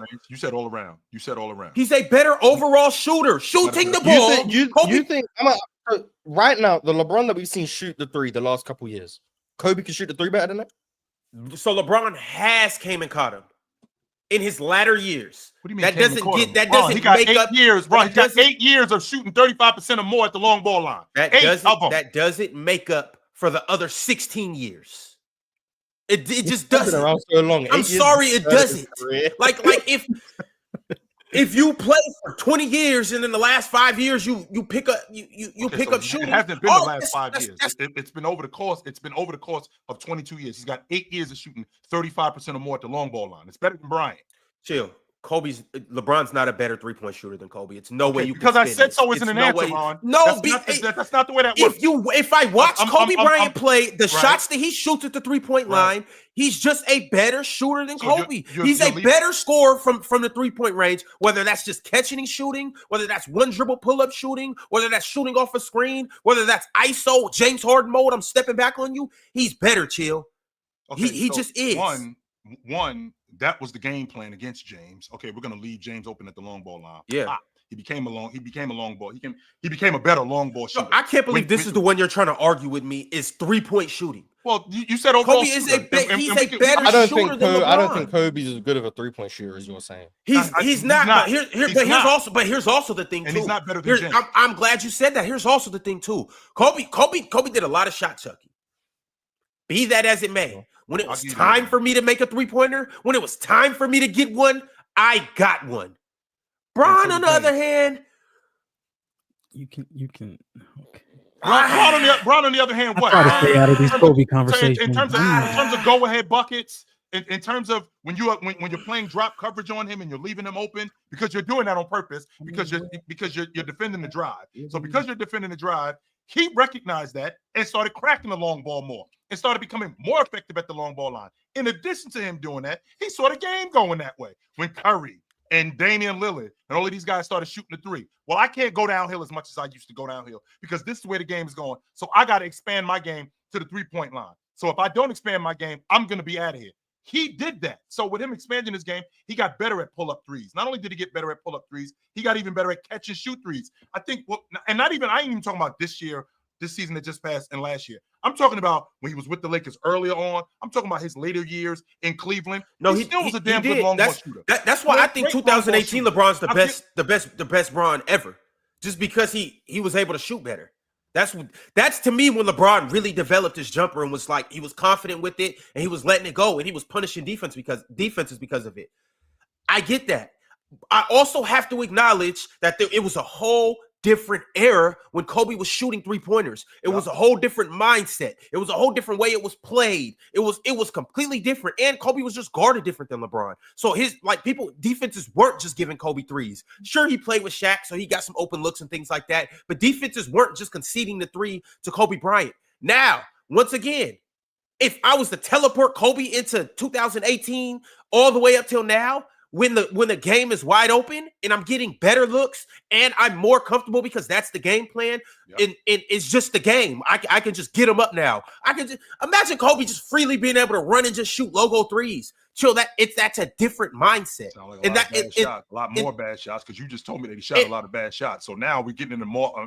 They were actually bad shots because a lot of them were just long twos that could have been threes, and you would have got more points. Which sounds like even more bad shots because that's essentially what you're telling me. No, but I'm saying he could hit those at a lower clip, but it still be more efficient because it's worth one more point. Kobe throughout his career during his prime took more long twos than anybody else in the sport. I don't know if he took more long twos than Kevin Garnett, but no, he did. I'm saying I know this to be a fact. He took more long twos. So maybe it's like a volume than everybody in the league. If he actually just made those threes, he would be more efficient. Right. So with that being said, Ron, okay, so you said 2018 James is the best that you've seen. So when James put that mid-range in his game and it became more effective, right? So let's say 20. I'm going to say between 2012 and I'm going to say 2012 to like 2014 when he became even more effective at the mid range. Where would you rate him as a bucket getter at that point? Because I feel like 2016 in terms of being a bucket getter, I feel like that's peak James. I think peak mid-range James is 2013, but I think bucket getter is 2016. When he put that fall away 17-footer in his game, it was impossible to deal with him. That's when he fell into that Olajuwon, Jabbar, Jordan. I felt like he was now in that conversation because he was impossible at that point. Now, in terms of 2013 in the mid-range, when he put that in his game, I feel like that expanded his game even more. So this conversation is impossible to have with you because you think 2008 LeBron was better than Kobe. I do not. So it's if you think LeBron at that stage was better, then we can't even argue the latter LeBron. I don't think that. That's not true. I do not think that. So let's actually. You said this before. Oh, no, what I've said before for a fact. If you're gonna fact check me, Ron, get it correct. When I talked about Tim Duncan winning the MVP in back-to-back seasons and then winning the NBA championship, I said he was the best player in the league. When I said that James, as much as I thought that he was a better player than Bryant in 09 and 10, the fact that Bryant won the league MVP in 2008, won the NBA championship in 2009 and 2010 and won the finals MVP, I had to give it up to him. In 2008, I did not think that James was better. In 2008, I did not think that James was better than Bryant. I thought that he was getting close, but I did not think that he was better than him. That's not true. No, I did not think that. Well, to answer your question, I believe Kobe's a better three-point shooter. I believe he clears in the mid-range. I don't think it's close in the mid-range. Okay. Back to the basket as well. I believe he clears back to the basket. And I think Bron leaves some on the table. I think LeBron could be much better with his back to the basket and in the post, but that's neither here nor there. Going to the hoop, I will give it to LeBron. But what I will say is Kobe gets to the line more. Yep. Whether that's going to the hoop, whether that's grifting, however, he gets to the line more and he converts more. So even going to the hoop, Kobe's still in that conversation. And I don't think you guys give Kobe as much credit as you should for his athleticism, his ability to go in there and dunk on your ass, finish acrobatically, floaters, all of that stuff. He wasn't better now, than with that bit, I'm not saying he is. I got LeBron to the basket, I will give it to LeBron. In the paint area, it's still Kobe. But in that, what is that? 2 to 5 feet? The floater range. In the floater range, I'm gonna give it to LeBron. But outside of that, when it comes to scoring, Kobe is better in every area. And then we don't even got to talk about the bag stuff. And we don't got to talk about all of that because I don't really care too much about that. But he has that. And then here's ultimately my thing with these two. And this is going to be a major disagreement. But everybody that was on that Playback Throwback Thursday, John D. Real Talk, Pin, everybody in the chat, you guys seen what I was highlighting. Kobe's ability to lock one person singularly down trumps anything else Bron does on defense. I don't care about the weak side rim protection. I don't care about chasing people down on a fast break and blocking one shot every week. I don't care about getting into passing lanes. I don't care about all of that. If I can literally pick you up at half court, pull my shorts up, slap the floor, and tell you you're not scoring, he did that for against the rest Derrick of Rose this game in the series, in the Eastern Conference Championship. He did that against Derrick Rose for 5 minutes. In the Eastern Conference Championship. He also did that against Jamal Murray in the Western Conference Finals. Shut the door on him. He did that against him. It's the same Jamal Murray in the bubble. Didn't they sweep them? No, they didn't. They beat him in 5 games. And that was largely due to the defense that he played in that series. 100%. Jamal Murray and Derrick Rose? And that's with all due respect to Derrick Rose. And the only reason why I'm saying the Derrick Rose thing, because it was going to get nasty in and here. this is the only reason why I'm saying the Derrick Rose thing. Jamal Murray, please get him the fuck out of here. But when it comes to Derrick Rose, the only reason why I'm saying this with Derrick Rose, I know he was league MVP. The only reason why I'm saying this is because at that point, it wasn't that hard. And y'all are gonna take this blow this out of proportion. I get what you about to say. It wasn't that hard to guard Derrick Rose. Exactly. All LeBron had to do was sag off of him. That's all LeBron had to do. And he was athletic enough to keep up with Derrick Rose. Exactly. I mean, that's a compliment. If you're athletic enough to keep up with Derrick Rose, we're talking about LeBron James. We're talking about LeBron. Yeah, but it's a part of him. If you're athletic enough at 6'9" to keep up with Derrick Rose. But this is why I can't give LeBron all the flowers I want to give him on defense. Because if you were athletic enough to stay in front of Derrick Rose, buddy, you were athletic enough to stay in front of everybody else in the league. Why didn't you do it? He was doing it. That's much why he was an all-league defender. That's why he was second in defensive player of the year, Ron. What are you talking about? He wasn't playing no damn defense. And he was not playing defense to the What level, are we doing? to the level that you give him credit for. A couple chase down blocks. Oh my god! Like right now, somebody He's actually run playing really behind good somebody and defense snap in the that ball, final. man. No, LeBron. Really good defense. LeBron's a very good defender. He's a very good defender. The I way said to you my guys criteria. talk about LeBron. No, I said to Mars, to my criteria of being a lockdown on-ball defender, there's nothing more valuable than that on defense. I'm sorry, it isn't. That's fine. But you said you don't care about the other stuff. Especially no, to that level.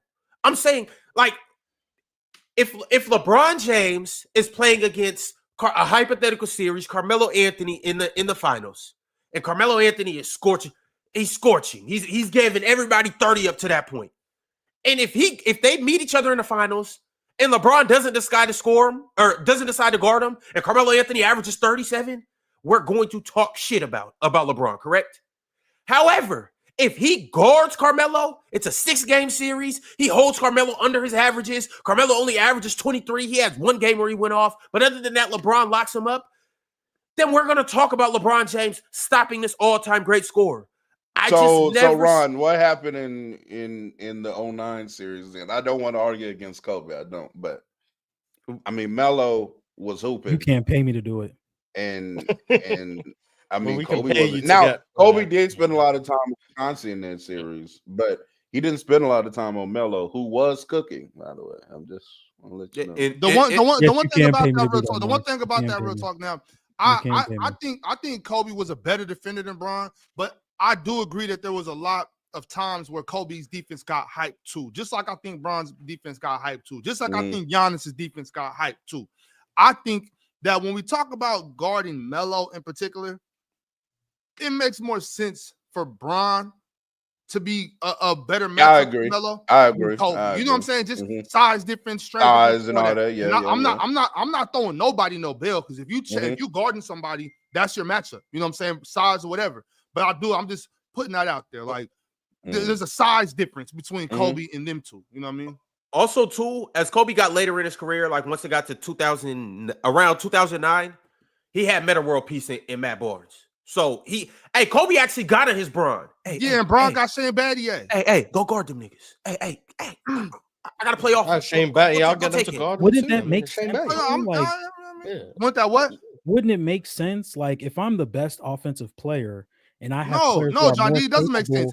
LeBron James, I have players who are more capable of stopping the ball on the perimeter. Why wouldn't you have the more players that are more capable of stopping the ball on the perimeter? Well, I thought this was the all league. I thought this was the all league defensive player of the year. What happened to all that shit? But I'm saying, Ox. If you have a point guard on your team that can bring the ball up the floor and make decisions for the team, just because you may be the best player, why are you doing it? Like, why would you be like, okay, I'm going to do this, even though there's somebody way more qualified to do it, or who is do that on offense? Why can't he do it on defense? Because Bron is the best offensive player. He's the best defensive player according to y'all too. He's the best defensive player too. If he's not the best defensive player on the team, why is he taking the defensive responsibility? Hold on. If he's not the best defender on his team, how was he the defensive player of the year? See, yeah, but no. 2012. I don't care what you guys say. I'm talking about in terms of his career. John, we've been capable about defender. all different phases of LeBron's career. LeBron has not been the best defensive player on his team every year of his career. From 2011 to 2018, LeBron was the best defender on his team. You could say Iman Shumpert. I don't think he was. You could say Shane Battier. I don't think he was on a possession-to-possession basis. I don't, because you're talking about the on-ball, stay in front of your man type stuff. No, I don't think he was the best on-ball, stay in front of your man defender every year of that period. Shane Battier, I've said it before. I think Shane Battier was better for that role than LeBron was. Part of it is because of the offensive burden. If LeBron wasn't tasked with doing what he did offensively, do I think he could guard the ball at an extremely high level? Yes, but that's not reality. Reality is he is asked to control the whole offense. And then once you start getting to Cleveland, like, I don't know, who did you want guarding Steph? Matthew Dellavedova or LeBron James? Steph a little different. That's definitely Matthew Dellavedova. No, I get what you're saying with that. I'm just saying John D can't make the point guard example, saying if I'm better at doing this than you, then why? But why not? So if the reason why I'm saying this for two reasons. First off, because if LeBron does it on offense, he's done it. We've had multiple point guards complain that they can't be a point guard because LeBron is the point guard. Who, Mario Chalmers, D'Lo, even Kyrie. Kyrie left because he wanted a bigger Kyrie didn't role. complain. Kyrie didn't complain. He didn't complain, but we've seen LeBron take point guards' responsibilities and duties. When you're a point guard with LeBron James, you're going to get relegated to maybe bringing the ball up the floor, and after you do that, you're playing off ball. You're not getting to it like that. The reason why I'm saying that is I'm saying if he can supersede the point guard duties, then he can supersede the number one defensive duties. But hold on, because I'm going to give you an example. It's a reason why I'm saying this. I'm setting the table. Kobe did it in 01. Kobe did it in 02, all the way up till probably 2009 when they got Meta World Peace. He would take the number one defensive responsibilities. He would actively do that. Rick Fox may start on the best perimeter defender, but once he started getting cooked, Kobe, go That's get him. not what happened. I'm not gonna lie. That's not what happened. This Kobe stuff is like actually laughable. I'm gonna be Rick honest. Fox had the assignment on Stojakovic. That's who he had to deal with. Mars, Kobe Bryant did not deal with Stojakovic. Nah, at all. this mythology around Kobe and what he was doing defensively. It's just We not just true. watched it on playback. We just watched it on playback. T-Mac scored 31 points in the first three quarters. And who was scoring the first 3 quarters? Who was guarding T-Mac the first 3 quarters? Kobe guarded him a little bit in the first 3 quarters. No. Who was the primary matchup? The first 3 quarters. It was Rick Fox. I just said that. I said Rick Fox started. So this is what I'm saying. And then Phil said, "Hey, Kobe, go get him." The idea with Kobe about what he was doing defensively, this is where it stems from. Young Kobe took assignments. Young Kobe. We're talking about early on when he was coming off the bench. And this was 2004, by the way. I know it was 04. So like 2000, 2001, Kobe was taking assignments. Once you get to 02, 03, 04, Kobe wouldn't take all of the assignments. And in the late game situations, Kobe would start taking assignments. So he maintained his reputation because in close games, he could still take those assignments, fully lock in on defense, still close out games offensively. And do Kobe well. was a monster. Yeah, and do well, and would actually guard superstars really well down the stretch of games. The issue is the man was playing 38 minutes a game, and we're talking about 6. Then you get to 05, 06, 07. Kobe barely took these assignments. Then when he did, this is what he would do. Kobe would not guard these guys for damn near the whole game. And what he would do was he would guard you for the last possession of a quarter, last possession of a half, and like the last 3 minutes of a game. And all of a sudden, that's just created the mythos of Kobe was just locking up the best assignments, game in, game out. When the reality was, most games, he just wasn't even playing that much defense. The superstar matchups he would get up for like 4 minutes a game and would just make all NBA defensive first teams. He wasn't doing that 82 games a year, 40 minutes a night. And I don't expect him to. I want to make it abundantly clear. I don't expect him to be able to do that. But the issue is, it's like he was. He wasn't taking that assignment while also giving out 35 points per game. If he was, he'd damn near be the best player ever. He wasn't doing it. He just wasn't. You can watch the games. He didn't do that the whole game. Like he just didn't do that. And like, there's nothing wrong with not doing that. It's just logical. And when you have that burden on offense, you don't also guard the other team's best player the whole night. He did it for like 4 minutes a game, and it's Kobe first team all defense. He was locking up everyone. It's better than nothing. First off, I want to put it that way. 4 minutes is better than 0. But right quick, chill. 4 minutes is better than 0. But also showing the capability to do it. I wouldn't even know if Bron could do it. Kobe actually did it. And you can say 05, 06, Bron has done it. 07, Bron has guarded matchups. To me, he don't do it as much as he should. And also, too, once again, I'm just gonna keep saying this. He's not the capable perimeter defender that Kobe Bryant was. He wasn't. He never has been. And it's nothing wrong with that. It's nothing wrong with me saying that's fine. Kobe Bryant was a better defender. It is fine because Bron also didn't do it all the time. And I'm not going to sit here and lie and act like Bron was doing it because he wasn't either. He wasn't. I'm not arguing that point. But the issue is on a possession-to-possession basis, and this is what I want to like really hone in on. Sure. If Kobe's not doing it for the whole game, he's doing it for, let's say, 6 minutes. I'm going to give you 6 minutes a game in superstar matchups. which not every team had a superstar, by the way. So a lot of games he's not doing it. Let's say he plays 80 games a year, 6 minutes a game against the superstars. Let's say that's 50 games a year. 50 games a year for 6 minutes. He's playing this lockdown defense that you're talking about. When Kobe's not taking that matchup and when Kobe's off the ball, guarding weaker offensive players, he's not making the impact on a possession-to-possession basis that LeBron was. He's not making help side rotations at the rim. He's not picking up versatile matchups in terms of switching and all that stuff. He's not doing that. So even though I think Kobe is more capable guarding at the point of attack than LeBron is, I think he is, especially in his peak. If he's only doing that for 5 minutes a game, the fact that LeBron, although he's not as good at Kobe as doing that, for the other 35 minutes, each possession, he's very clearly making more of an impact on the defensive side of the ball. If Kobe's not guarding elite players, what impact is he making on defense that makes up for what LeBron's doing as a rim protector, a transition defender, a switchable defender within his team scheme, especially in Miami? What impact is Kobe making when he's guarding a non-threat, when he's guarding Bruce Bowen, for example? What impact is Kobe making on defense on that possession? Wait. Wait. I just real talk. Yes, he is. He is real talk. He is. Wait. He is real talk. Because we're not gonna act like, okay, yes, he was not the off-ball defender of LeBron James. I will not argue that whatsoever. Of course. Right? But I'm not gonna sit here and act like I didn't see Kobe be good weak side from time or be. I seen them weak side blocks. I seen those from Kobe. Be good in the passing lane. Yeah, and this is how people walk into the trap. Right. This is how they walk into the trap. So when Kobe does it, I've seen him do it from time to time. He ain't do it enough for me. I'm not the one. I never said. You just said all ball defense. I said all ball defense. I never said he didn't play all ball defense enough. 58 seconds ago.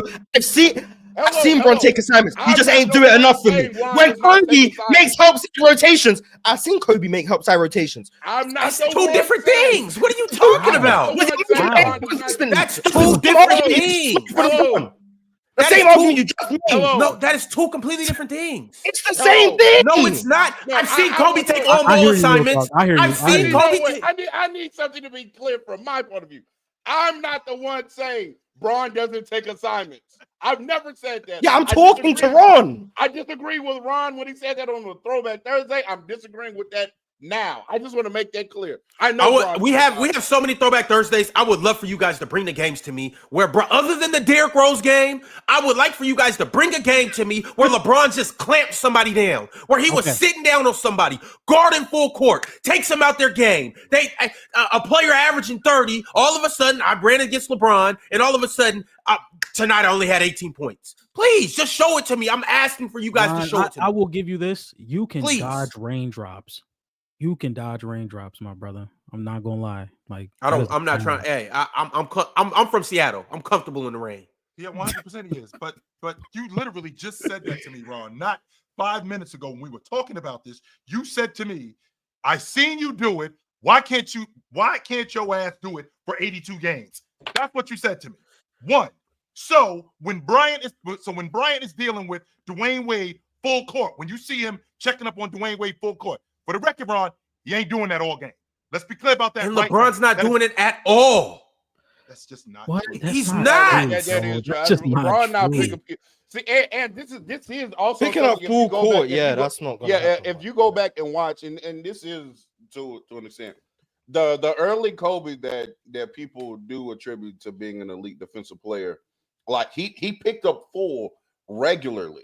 That was kind of his main assignment when he was elite. He was picking up like Jason Kidd in that Phoenix series, or Damian Stoudemire when they played the Portland Trail. Like he's picking up the point guard pretty regularly, and most of the time 3/4 to full court pretty consistently throughout the entirety of the game. That is what he's doing. Bron really has never done that, which is fine. Sure, I'm not saying that's a problem, but that's the difference. And I'm not subscribing to Kobe didn't take full matchups and stuff like that after 2005. Because with matchups against Melo, Kobe taking that fade. Matchups against Paul Pierce, Kobe taking that fade for full games. And I seen it. I'm telling you, I seen it. I don't you guys can try to say that he didn't do it and chill. This is pitiful from you because you was right there watching it too. I seen it. And once again, I'm not trying to knock LeBron's defense. All I'm saying is I value on-ball defense more. Kobe was not only was he better at on-ball defense, not only was he more effective on the ball, he did it more. And he did it against the higher caliber players. Now, Morris, you tried to cook me when you said LeBron does it off ball and you have more time off ball and this, that, and the third. I've acknowledged LeBron's a better off-ball defender. But even then, a lot of off-ball is standing. Not on every possession is LeBron James coming weak side and making a play happen. Not every possession is LeBron getting a tip on the ball. Not every possession is LeBron coming over and taking a charge. Not every possession is he impacting the game. So yeah, it could be more. It could be more time that you spend on ball, but the 4 minutes that you guard on ball is going to be way more strenuous than 15 minutes that you stand off ball looking. That just is the fact of the matter, and that's why guys can't just pick up and guard all game. And yeah, and see that be the that does be the disconnect most of the time, but because somebody in the chat like said earlier, like, oh my God, it's always the guys that play basketball kept him for Kobe, and it's like that's not exactly but to me that should tell you something. Like it's harder, and this is why I guess Ron is like valuing it to this extent. I disagree, but I understand where it's coming from because it is harder to guard somebody and keep somebody in front, even for 4 or 5 minutes. Just like you said, oh, let me be attentive off the ball. Like that just takes a level of engagement, and something out of you physically that just it doesn't match up to having to pick up for 4 or 5 minutes and be like, oh, I'm just gonna lock this player down. But at the end of the day, Ron, one is 4 minutes. One is 35 minutes. So yes, unfortunately, 35 minutes that is what? more. That's what I'm saying. Of off-ball defense. And I would love to go watch another Bron game. You guys pick it, and let's just analyze what he's doing off ball.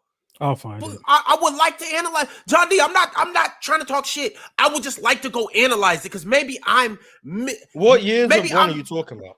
It could be whatever year. It could be 09. It could be 2012. It could be 2015. Yeah, that's not going to go well for you. It could be. I mean, Morris, it might not. I'm saying maybe my memory doesn't serve me correctly. Maybe I'm tripping. Maybe Bron was just this off-ball demon. But I would like to go see just how many steals. You could damn near watch the playoffs that just happened and see what I'm talking about.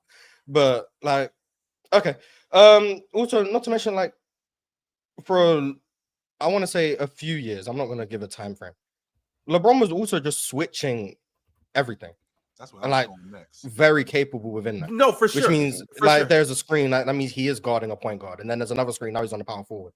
That switchability is also just still really good defense, especially when he is able to play in the middle, close possessions as a rebounder. There were times where he's in lineups and he's the Miami Heat's best and primary rim protector.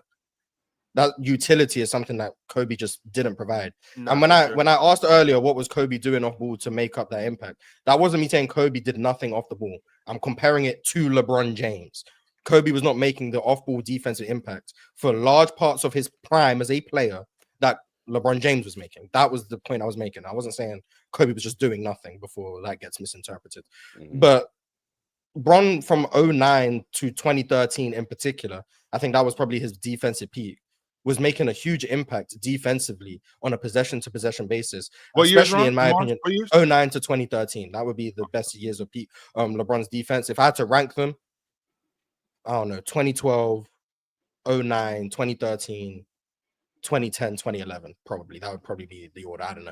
And then 2016, you see another resurgence in defense, especially in the playoffs, where he's making a huge impact defensively in the playoffs on defense from a switchability standpoint, off-ball defensive standpoint, from pass lanes, early rotations, being able to help side rim protect, all of that stuff. And then the transition defense. I know you guys just talk about chase down blocks. Oh, he gets one a week.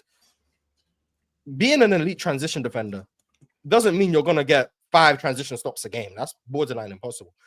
But LeBron James was one of the best transition defenders in the sport for a really long time. That's a big deal. That means by what? From the blocks? I'm curious. Like, how do you get chase down blocks?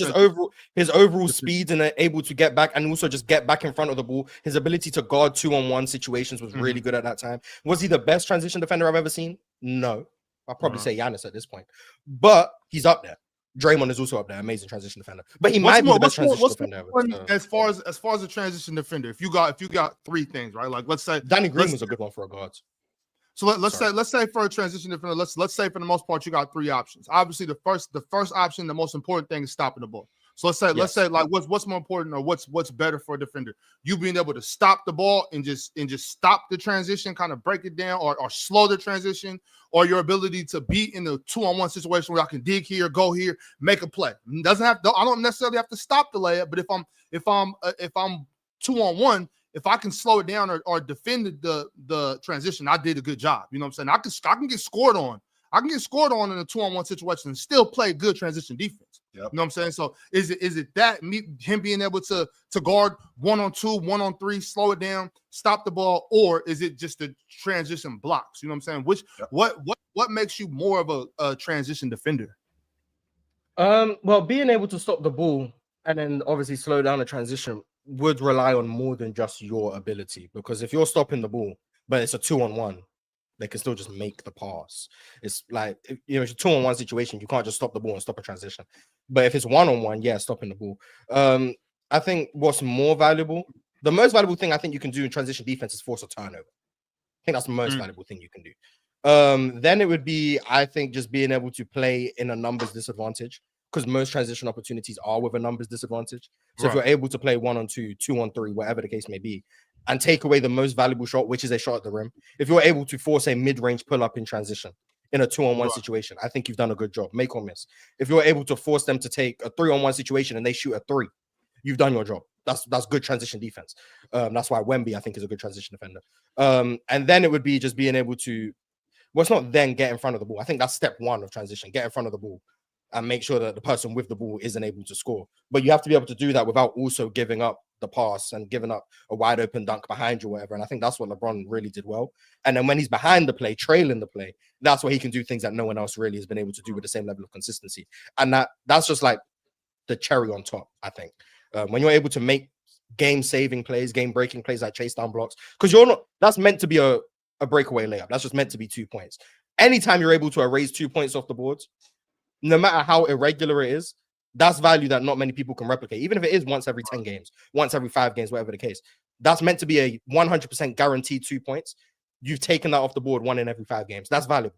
And that's not something many people could do. So that's why I think LeBron, as a transition defender, I also want to say this. Also want to say real quick, chill. I also want to say, because like when I asked that question, a lot of people in the chat like, "Oh, you don't know."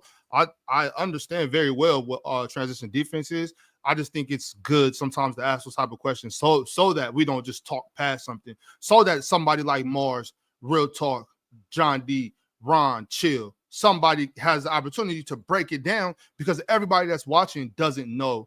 You know what I'm saying? What transition transition defense is, what transition defense looks like, and what's your job in transition defense? Everybody doesn't know. So that's why I asked that question. Not because I don't know, but I was thinking maybe you didn't know, and I thought this was a good time for us to be able to teach some basketball. You know what I'm saying? Apparently, as you do look at the chat and look through chat, I mean, everybody in chat is 1000% correct all of the time, and they know exactly what they're talking about. We don't even know what we're talking about up here. Yeah, we don't know. We don't know nothing. You know what I mean? But we here to learn from the chat. Yeah, exactly. We here for. That's what we here for. But to your point, Ox. So as a transition defender, I got other defenders. So my job is to hold these guys until they can come in, until they can get back. So if I could chase you out of the paint, if you're a guard, if I could chase you away from the basket, if I can hold you enough until this guy comes, until two, not even a whole crew, but until 1 or 2 of my guys get back here, that's a plus for me. On top of that, if I could get to the rim before you do and make you take a bad shot, that's great transition defense. If I can slow you up as a transition defender, even if I'm pointing out on defense, Mars, you dealing with him. If I'm back in transition and I'm communicating and I'm letting you know, Mars, you got him on your right. Ox, you got him on your left. If I'm doing that kind of stuff is transition defense. And I think that's at its highest level, as opposed to I'm just running back and I'm just standing in front of a guy. I can do that, but then there's other levels of transition defense that make us even better. That's why I think Hakeem Olajuwon is the best transition defensive player. Kobe was a very active communicator on defense. He 100% was. He talked a lot. Yes, he did. Yeah, he 100% talked a lot. So is Ron. My issue with Ron when it comes to the defense is, and Mars, you brought it up, is the switchability. So when I get switched on the Pau Gasol, and the ball is moving, and I got a front, and I'm fronting Pau Gasol, and I'm trusting the guy behind me. They're not mismatch hunting with me like they are with Bryant. One, he's smaller. One, he's smaller. Two, he's not as athletic. Three, he's not as strong. So that means that they can't mismatch it. Who mismatched Kobe? Once again, they didn't mismatch hunt as much with me than they did with him. Nobody mismatch hunted Kobe. We 100% are trying to get Kobe Bryant. We're 100% trying to get Kobe Bryant on bigger guys on the box. Yo, there was maybe 3 centers in the league that would even attempt to mismatch hunt Kobe. But a lot of people will try to mismatch hunt to get him in foul trouble, though. Like, and we are trying to do that. We're trying to get him on smaller, quicker players. Not only are we trying to get him on smaller, quicker players, we're also trying to exploit smaller, quicker players. Yes, like Damon Stoudemire, guys like that. That nigga was already guarding Damon Stoudemire. I totally think you gonna mismatch hunt somebody that's guarding you. Well, I think just guarding Damon Stoudemire. And well, John D, that's a good enough reason right there. That's a good enough reason right there, because if there's a bigger player, somewhat like Carmelo Anthony, somebody like Carmelo, you would think like the physicality I play with, Cole got to slap down. He got to hit me. Just because I don't score on you every time don't mean it's not a mismatch. You know what I'm saying? With that being said, though, what we talked about with Bron, I actually do think Kobe Bryant was a better defender than Bron, but there's no gap there. And on top of that, it's mostly because of that on ball point of attack, or whatever. It's because of that right there. But LeBron James' switchability is second to almost none. You know what I'm saying? And that's because he's 6'9", 260, fastest dude in the world. Jump, you know what I'm saying? His athleticism alone would make it to where he can switch everybody, but just because I can switch everybody don't make me, you know what I'm saying, the best defender. It just means I have the physical attributes to be able to, guard most guys. You know what I'm saying? Yeah, it's funny to me because I'm tying it back to the scoring conversation. It's like the versatility wins out damn near in every other section of basketball but scoring. The whole argument for LeBron being a better defender than Kobe is that, Kobe's better at the point of attack, but he can do all these other different things. And then y'all would actually say that, a prime peaking LeBron is like a better defender than a Drew Holiday, for instance, because he can do I'm not saying you would, Ox. I'm saying there's a lot of people in the chat that would agree with that statement. So it's just funny to me how that versatility wins everywhere else, but then you bring it up for scoring, and it's like, but who's just more efficient? Also, nobody ever does that for rebounds and assists. Nobody brings up, hey, if you look at the assists per pass attempts per game, I mean, he's getting assists more efficiently. I've heard that so many times, real talk. I didn't even know that was pass. Yeah, I didn't. No, real talk. I swear we heard that in July somewhere. I'm telling you right now, this dude right here, Mars jumps on me. Chill. How many times have I seen John Stockton come down and just throw the ball into Karl Malone for a bucket? That's not no. That wasn't it. Chill. It was somebody was talking about how many passes somebody made during the game. Yeah. It was this Swiper's been bringing up passes per game. It was Swiper. Swiper's been bringing up passes per game. This dude passes the ball 75 times a game. He's only passed the ball 34 times a game. He actually uses it for Hallie, so I let him slide with it. But be like, all right, interesting. He said no, because it wasn't assists, it was turnovers. He was saying this person made 66 passes a game. So how is it okay for them to have 5 turnovers when Jokic passes 120 times a game or some shit like that? It was crazy. Yeah, I remember what you're talking about now. But I think assists per pass is crazy. For me, I'm gonna speak for myself. I do agree with what Real Talk's saying though, that versatility when it comes to scoring gets minimized to bag talk.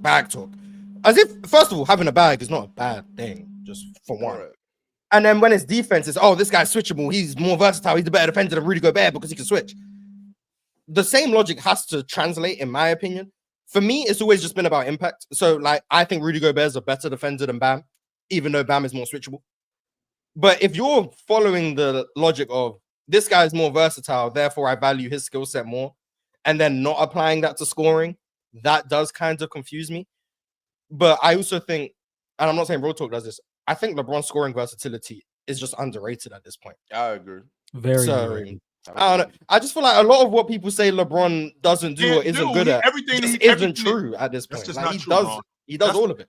Like I've seen LeBron take assignments. I've seen LeBron guard. I've seen LeBron switch. I've seen LeBron make mid-range shots at an elite clip. This year he did it. I've seen LeBron be a really good jump shooter. I've seen LeBron win games, win playoff series on the strength of his jump shooting. I've seen LeBron do a lot of the things. I've seen LeBron play off ball at an extremely high level. Like everything LeBron apparently doesn't do, I've seen him do it. I've seen LeBron let Kyrie have the ball more than him, but apparently he just doesn't let his guards thrive. I don't know. Like everything true. LeBron apparently doesn't do, I've seen him do it. Like I don't know. It just gets to a point, and not for a small stretch either. We're just saying stuff for a while, and not just for a small stretch. He's done this over the course of time too. This isn't something where like, all right, just for a game, I'm gonna get off the peel and I'm gonna let Kyrie Irving cook. Just for a game, I'm gonna get off the peel and I'm gonna let Luka get busy. Just for a game, I'm gonna play defense at a high level. Just for a game, I'm just gonna knock down open shots. No, he's done that throughout the course of his career. For a long time, he's done that. And the fact that we still on this, that he can't shoot, he can't defend at a high level, he can't pass it like that. He's not clutch. That kind of stuff doesn't make any sense to me because he's consistently done it. Over the guy is more clutch than the other guy. So can we get through the rest of the list instead of Kobe and Ron, please? Yeah, let's do that. To the rest of the list, or do you have the crunch time chats? No, I'm gonna do the crunch time chats, and then we're gonna start it. The rest of the honorable mentions, okay, and then we're gonna jump into the top 10. But shout out to Bron and whatever deficiencies that he doesn't have, and shout out to Kobe and all the deficiencies that he has. Jay Renrick said the fact that people are now trying to put Kobe over Bron when that wasn't the consensus while he was alive is wild. When it's all said and done, the world will recognize LeBron as the GOAT, and the detractors won't matter. How old are these niggas, man? I don't think LeBron will be considered the consensus GOAT. Bunch of 16-year-olds talking about that wasn't happening when Kobe was alive. What are you talking about? Like, I don't know what Bron has to do to be the greatest. Now I'm not saying you're completely wrong for thinking that, you know what I'm saying, because I don't feel like getting into that argument right now. But yeah, I don't think there's nothing LeBron can do, to be completely honest, because I just don't think there's nothing he can do. I think Bron's GOAT case was done. It was already shaky after 07. And then after 2011, I think a lot of people just decided it was never gonna happen. No matter what he did after that. Like MJ's career is such a it's so mad. The way it's spoke about, it's almost seen as like mythological. Yeah, mythological. Yeah, that. Thank you. So it's like it's hard to catch up to what's almost seen as a myth at this point. Mm-hmm. Like, let some people tell it. MJ never had bad games. MJ never had bad series. MJ was never the reason why his team lost a game or a series. And when that's the case, it's kind of hard for someone in spite of him being bad. It's kind of hard to it's kind of hard as a player like LeBron, who's so scrutinized, to live up to what's seen as a blemishless career. And maybe when you get further away from it, maybe the blemishes will start to fade. But 2011 will always be there.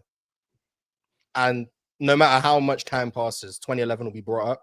And MJ doesn't have a 2011. So I think for the consensus, I don't think Bron can do anything to catch up.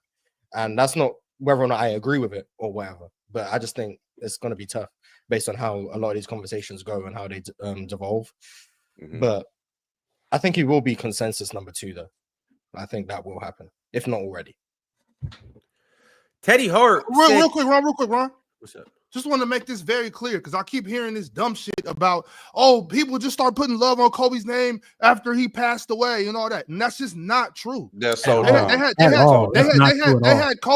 Kobe over everybody in 06. They had Kobe over everybody in 08. They had Kobe over everybody in 2010. They had Kobe I would argue he's moved down more post-retirement. They had Kobe over everybody. They had Kobe over MJ before he even got those second 2 rings. Now, not everybody. I'm not saying this is just work, but I'm saying this was a big talk. You asked the right person. Kobe had die-hard fans before he even got those other 2 rings. You know what I'm saying? Like, so all this nonsense that y'all keep trying to spew, or that the shit that y'all trying, y'all didn't love. Kobe changed my mind. You know what I'm saying? Like, not everybody, but a lot of people had Kobe over everybody. not LeBron James, because back then when this was happening, Bron was a pup. And then even when Bron got to those levels, 2012, it was still Kobe. Don't ask me who was they, because I can't just name you names like people. Exactly.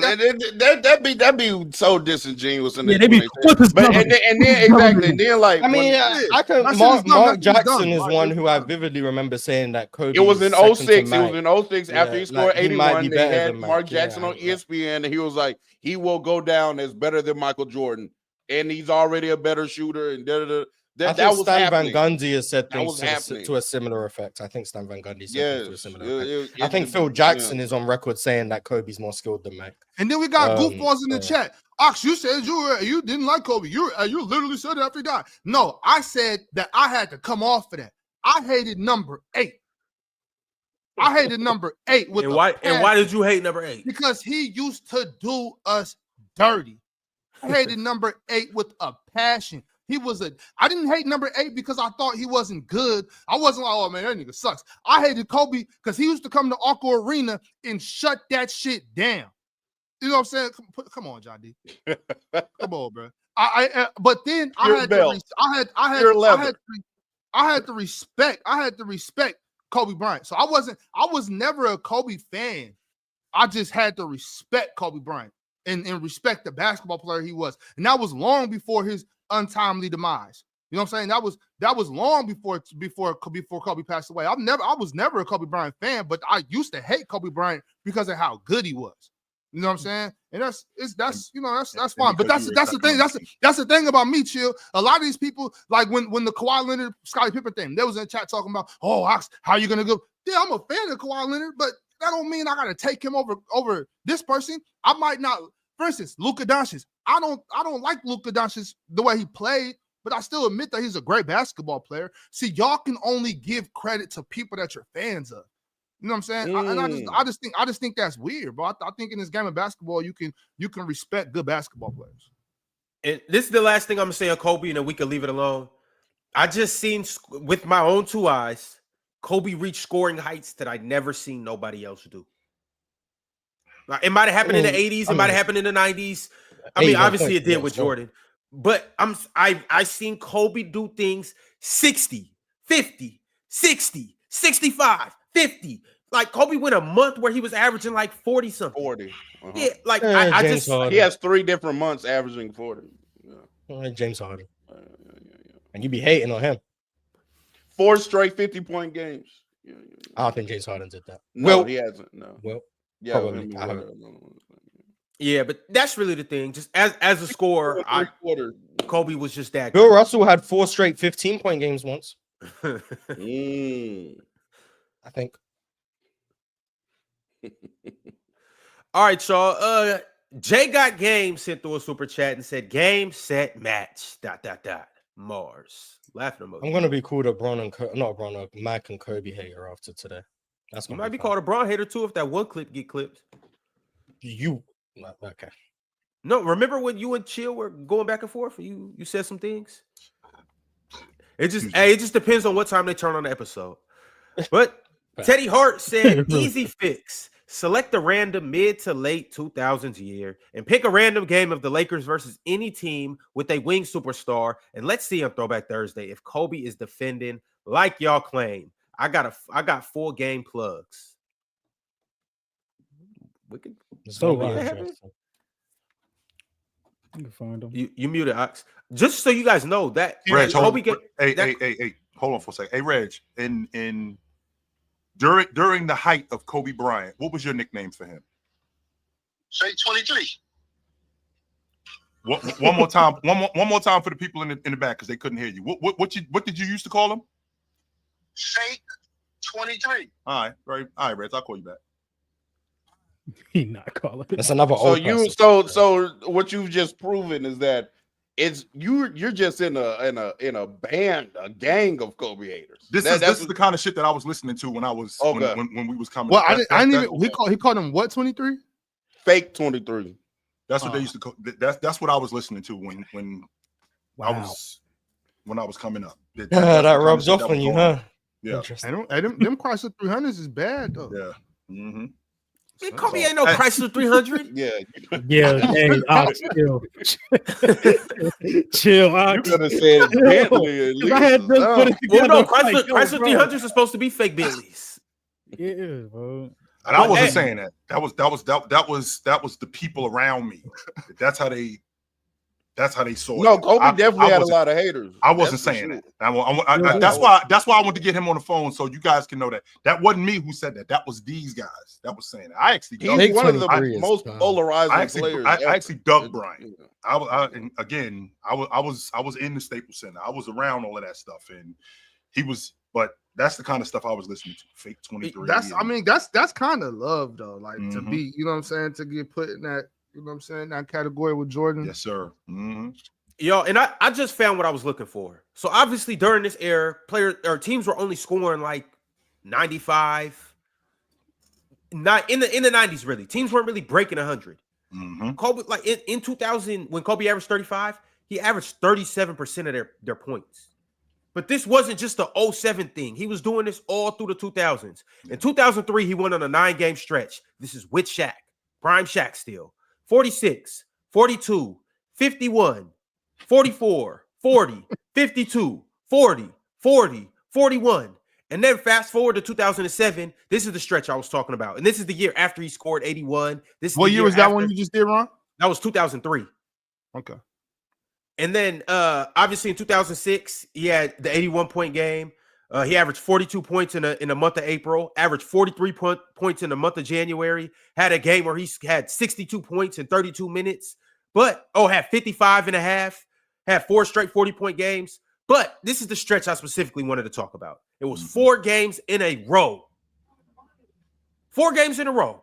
50 plus. 65 against Portland. 60. 50 against Minnesota. 60 against Memphis, and 50 against the Hornets. Once again, I might just be biased to the things I've seen. What I do know But for I've a seen fact the is- incredible.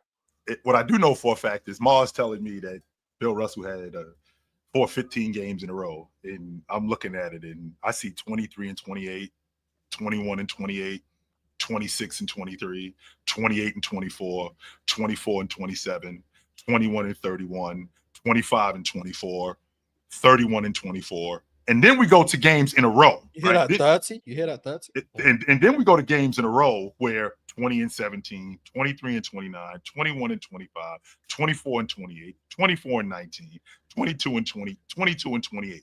That's what's going on. And then we move to the playoffs where I go 30 and 30, 30 and 30, 29 and 26, 19 and 22, 19 and 22. We changing the title of this one, right, Ron? Yeah, I Right, kind to of see. think we have to. You know who else broke 100? Chill, Mars, Ron. Real talk. Y'all know who else broke 100? I don't. Cheryl Miller.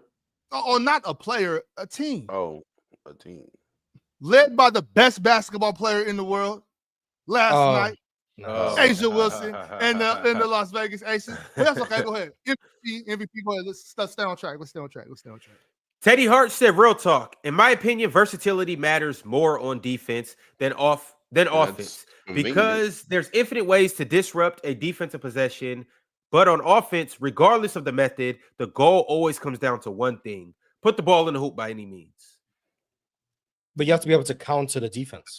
Right. So if defense being versatile is important because they can throw different coverages at you, you have to have the skill set required to counter said coverages. Young LeBron, and one of the issues I have with him, I'm talking like 07, 08. 09, I don't think it mattered. I don't subscribe to like the idea that the Magic beat the Cavs because LeBron couldn't make shots. I just think is wrong. But like before that, the issue was if you took away the rim, LeBron's effectiveness fell off a cliff because he didn't have the counters. He didn't have the pull-up jump shot. He wasn't someone who was able to command that defensive attention beyond 25 feet. That was an issue because he wasn't versatile. Now, more often, there are guys who are just so good at what they do that they don't need to do a whole bunch of different things. And for those guys, I'm not going to hold it against them. But if I see it actively hurting you, I think that's when versatility matters on offense. Moss, can I counter that with because I do something that's so effective, no matter what you do, you throw a double team at me, you throw me in a boxing one, you throw a zone, no matter what I do, it's so effective. You just got to eat my production because there's nothing that you can do to stop me. Yeah, there are players like that. I think they're few and far between. But That's those players obviously get their credit, like for sure. You're not. Sure. I'm not gonna discount. I don't want to use Giannis. I feel like Giannis he's diversified his game, but like he's the low hanging fruit. Like Giannis at this point, like no matter what, you're not gonna stop him from doing what he wants to do. You're not gonna stop him from getting to the rim, finishing, getting to the free throw line. So it doesn't matter that he's not gonna make 8 pull-up jumpers a game, or he's not gonna fry you in the post with shimmies and fadeaways. It doesn't matter because at the end of the day, he's gonna get to the rim, draw fouls, put you in foul trouble, or finish. That's what that matters. You're not going to stop him, but I would then still argue less spacing. You could slow down guys. The guys like that still ended up needing another offensive player who could counter more coverages to close games. I mean, that's just a fact. Also, yeah. When I say this all the time, and this is why my issue with analytics works broad scale. 3s are worth more than 2s, so you want to shoot 3s over mid-range jumpers. When you have 100 possessions in a game, analytics makes sense because you want to shoot more 3s, less mid-range jumpers. When the possessions get smaller and there's more finite number of possessions, the analytics start to go out the window. It's not about maximizing points per possession. It's about putting the ball in the basket. So we're going to take our 42% mid-range shot over our 31% three-point shot because at the end of the day, 42% of the time we're going to get 2 points. And we need points. So once you get more finite possessions, the analytics start to go away and you do need shot creation. So while it's easier to get to the rim, once the games get close, teams are going to take away the 3-point line. They're going to take away the rim and force you to make shots over the top. And that's where you need a Chris Middleton, or you'll need a Kobe Bryant. You'll need a Michael Jordan. You'll need a Kevin Durant, whoever the case may be. But once again, like LeBron, this is the context. LeBron has shown time and time again he can do that. And the idea that he hasn't done that, it's also just wrong. Like LeBron has shown time and time again he can make big shots. Giannis has also been very clutch as well, by the way. Like defensively, offensively, getting to the free throw line, making clutch free throws. Like I know we have the stuff. Oh, he runs away from the free throw line late in games. He's still had games where he's made a bunch of free throws and he's made clutch free throws, or he's been able to get to the rim and he's got M1s and all of that stuff. So like a lot of these guys, a lot of the narratives around them just aren't like true. You come to find out. These guys do kind of just perform really well all the time for the most part. But yeah. Jonathan Frazier said when Braun shows up on October 21st, drops 30, 10, and 7 in a win against the Golden State Warriors, I don't want to hear a word from Ox and or Ron in the next episode. The name LeBron James better not leave their mouths. You heard that. And if he plays well, I think they should be able to acknowledge he played well. I mean, I think they're higher on current LeBron than a few people up here actually, because they were fighting hard for Bron to be like number 5 when we did that current player listing. Shout out Braun. I will be talking about him after they beat Golden State.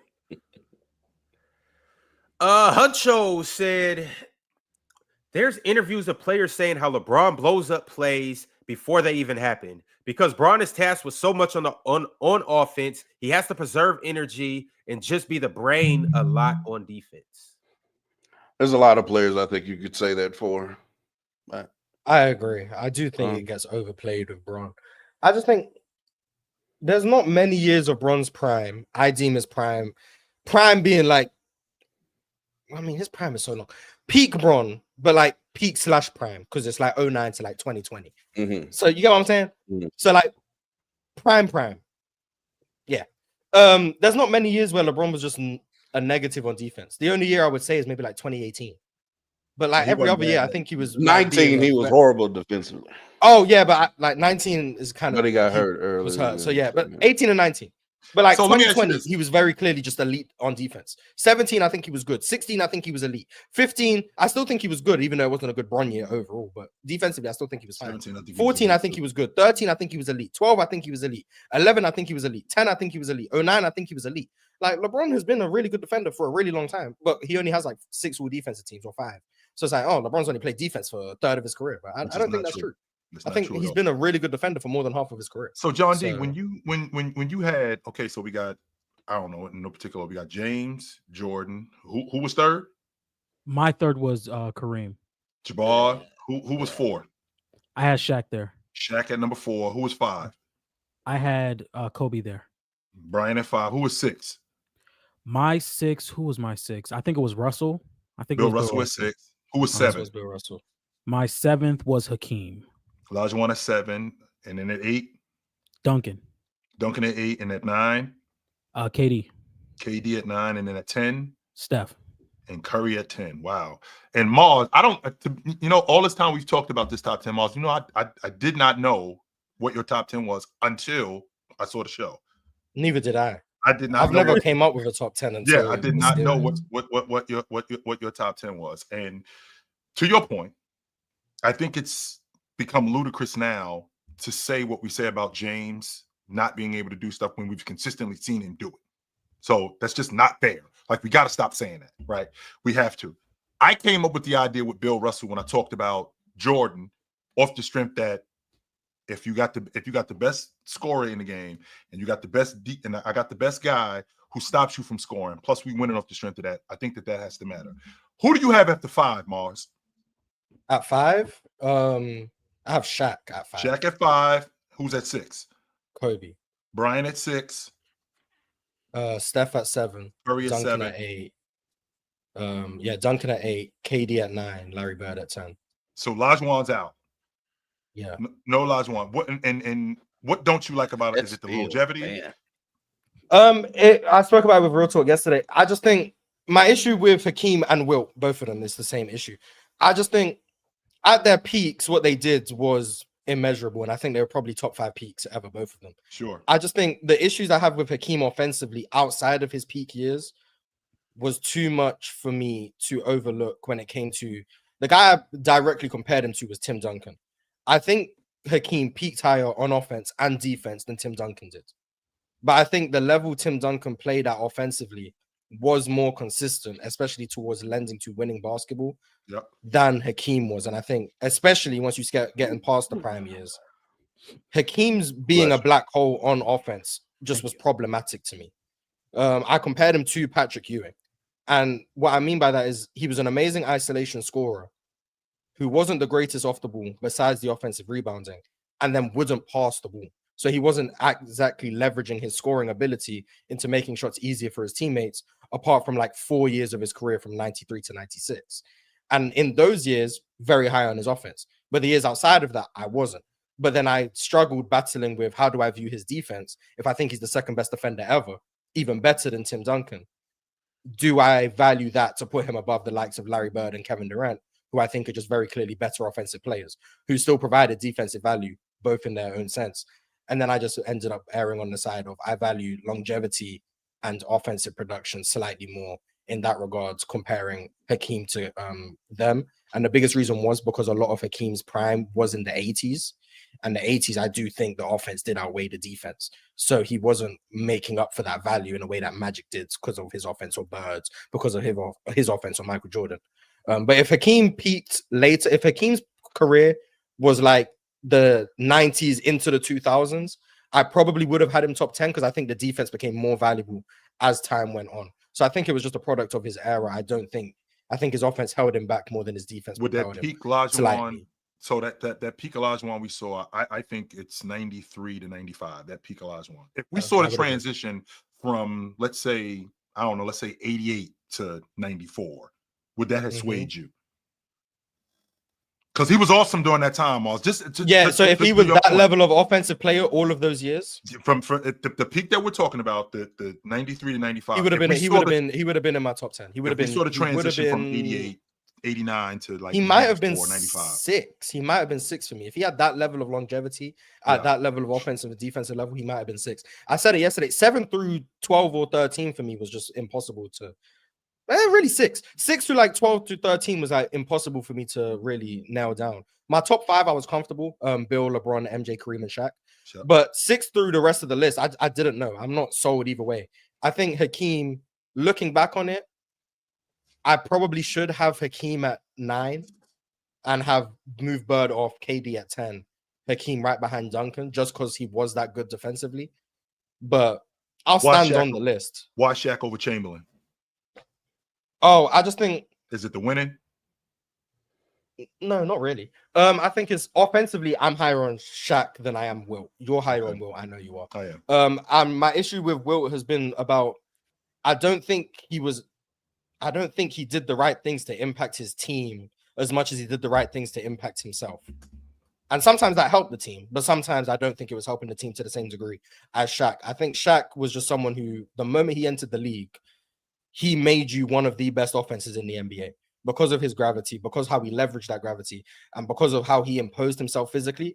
Now, I understand Wilt wasn't able to impose himself physically to the degree Shaq was, but Wilt also said many times he didn't like being viewed as this physical brute and would often resort to turnaround jumpers and finger rolls and stuff like that to show that he had finesse game. Whereas Shaq kind of just bought all the way into his physicality. And I think that leveraged He embraced himself it more. 100%. Yeah, that leveraged himself He more did. as a scorer, put defenses more in a bind. And then with his extra passing and playmaking on constant off-ball activity, I think he was just tougher to guard and tougher to cover. Whereas Wilt would kind of just park himself on like the block, wait for the ball, and then he's going to shoot where everyone stands around. Shaq was someone who not only got his teammates involved, with his constant movement, it opened up spacing for his teammates, whereas Wilt kind of clogged up spacing. So I think that was the biggest difference. Shaq opened up the floor for his teammates. Wilt closed it off, and I didn't like that to the same degree. But peak Wilt, when he was playmaking, when he was scoring, when he was one of the best defenders in the sport, the second best in my opinion. Sure. That Wilt, I do think is a top 5 peak ever. But I just don't think he played at that level long enough. Either he stopped scoring the later part of his career, or he scored too much the early part of his career, and that led me to being lower on him. But he's probably like 12 for me, probably like 12. Which is fair. If you feel that way. The black hole logic that you use with Olajuwon, can I use that same logic with Chamberlain? And not only can I use that same, not only can I compare them very similarly. That's what I'm saying. And if I'm using that same logic with if I'm using that same logic with Chamberlain, Shaq early on in his career was very much a black hole. And the reason, and not he was a willing passer, but he wasn't a great passer. That's where I was going. It's not because, and I think the same, I think the same logic applies to Olajuwon too, because the offense ran through the big guy, and not only did it run through the big guy, it ran through the big guy to the point where we don't want you passing, which would explain why Moses Malone was what he was, which would explain why Patrick Ewing was what he was. It wasn't about working off the big man, and once we threw the ball into you, you go to work. If you get doubled and triple teamed, then you throw the ball out to John Starks, or then you throw the ball out to whomever. But more times than not, when the big man got the ball on the block, it was one-on-one coverage. You go to work. Don't worry about me. My job is to get you the basketball. So when I think about these guys being black holes, which kind of sucks sometimes, because I think it's a black eye on them not being able to pass, when in reality, I think Olajuwon was a really good passer. I just think that the offense was constructed that way. And he recognized later on that if we're going to win, it can't just be throwing me the ball and me getting buckets. I got to get these other guys. I got to get these other guys involved in the offense. Vernon Maxwell, Kenny Smith. I got to expand the offense where these guys are more effective, which is going to make me more effective because I'm going to get even more one-on-one coverages. When I get these guys, when they're getting double teamed off of Chamberlain, to the same point, when Chamberlain became more of a distributor, and it wasn't even willing either, by the way. Chamberlain did it because you don't think I can do it. Not because that's best for the team. No, you don't think I can. That's pass. what was weird about him. Okay, so he did the right thing for selfish reasons. That's exactly what it is. Now, real talk, I want to make sure that I'm not losing my mind because I'm 100% confident. I heard you say Jerry West in the top 10. But hold up though, because I want to make sure that we get through the whole list. Like sure, we literally mentioned Jerry West, KG, and Pippen, and then we stopped. There's more honorable mentions, and then we haven't even got. We're not going to get into the top 10. We're only going to finish the honorable mentions, Ron. Just read them off. Just read them off. Yeah, read them off. We just no interruptions. Okay, so tied for last, it was Jerry West, Pippen, and KG. In 13th place, this guy had 9 points. I'm only going to say where we had them, not everyone else. So just the people up here. And John D. So I had him in 9th. John D had him in 9th. And Road Talk had him in 8th. You guys didn't have him. It was Kevin Durant. Kevin Durant came 13th place. In 12th place, this guy had 26 total points, so way more than Kevin Durant. I had him in 7th. John D had him in 10th. Ron, you had him in 10th. And Road Talk had him in 9th. It's Steph Curry. He came 12th. In 11th place, this guy was only on one of our lists. Only one of us up here had him. That was Chill. Chill had him in 4th. It was Wilt Chamberlain. So he came 11th. Chill, did 10th you place- did you have Steph? I did No, not he have did Steph not. in the top He 10. did not have Steph. Okay. But I got Ron- him at Ron 12, did? which means that Steph- if you got him, Ron had him Steph at just- 10. I have him Steph at just 7. jumped in my top 10. Real talk has him at 9. if you got him 8 to 12, I'm cool with that. See, I'm too high. I got him at 7. In 9th, this guy had 43 points. I had him in 10th. John D didn't have him. Chill had him in 7th. Ox had him in 9th. Ron had him in 9th, and Real Talk didn't have him. It's Larry Birds. So he came 10th. He was the first one of the top 10. In 9th, this is the person who Real Talk had him in 4th. Ron had him in 6th.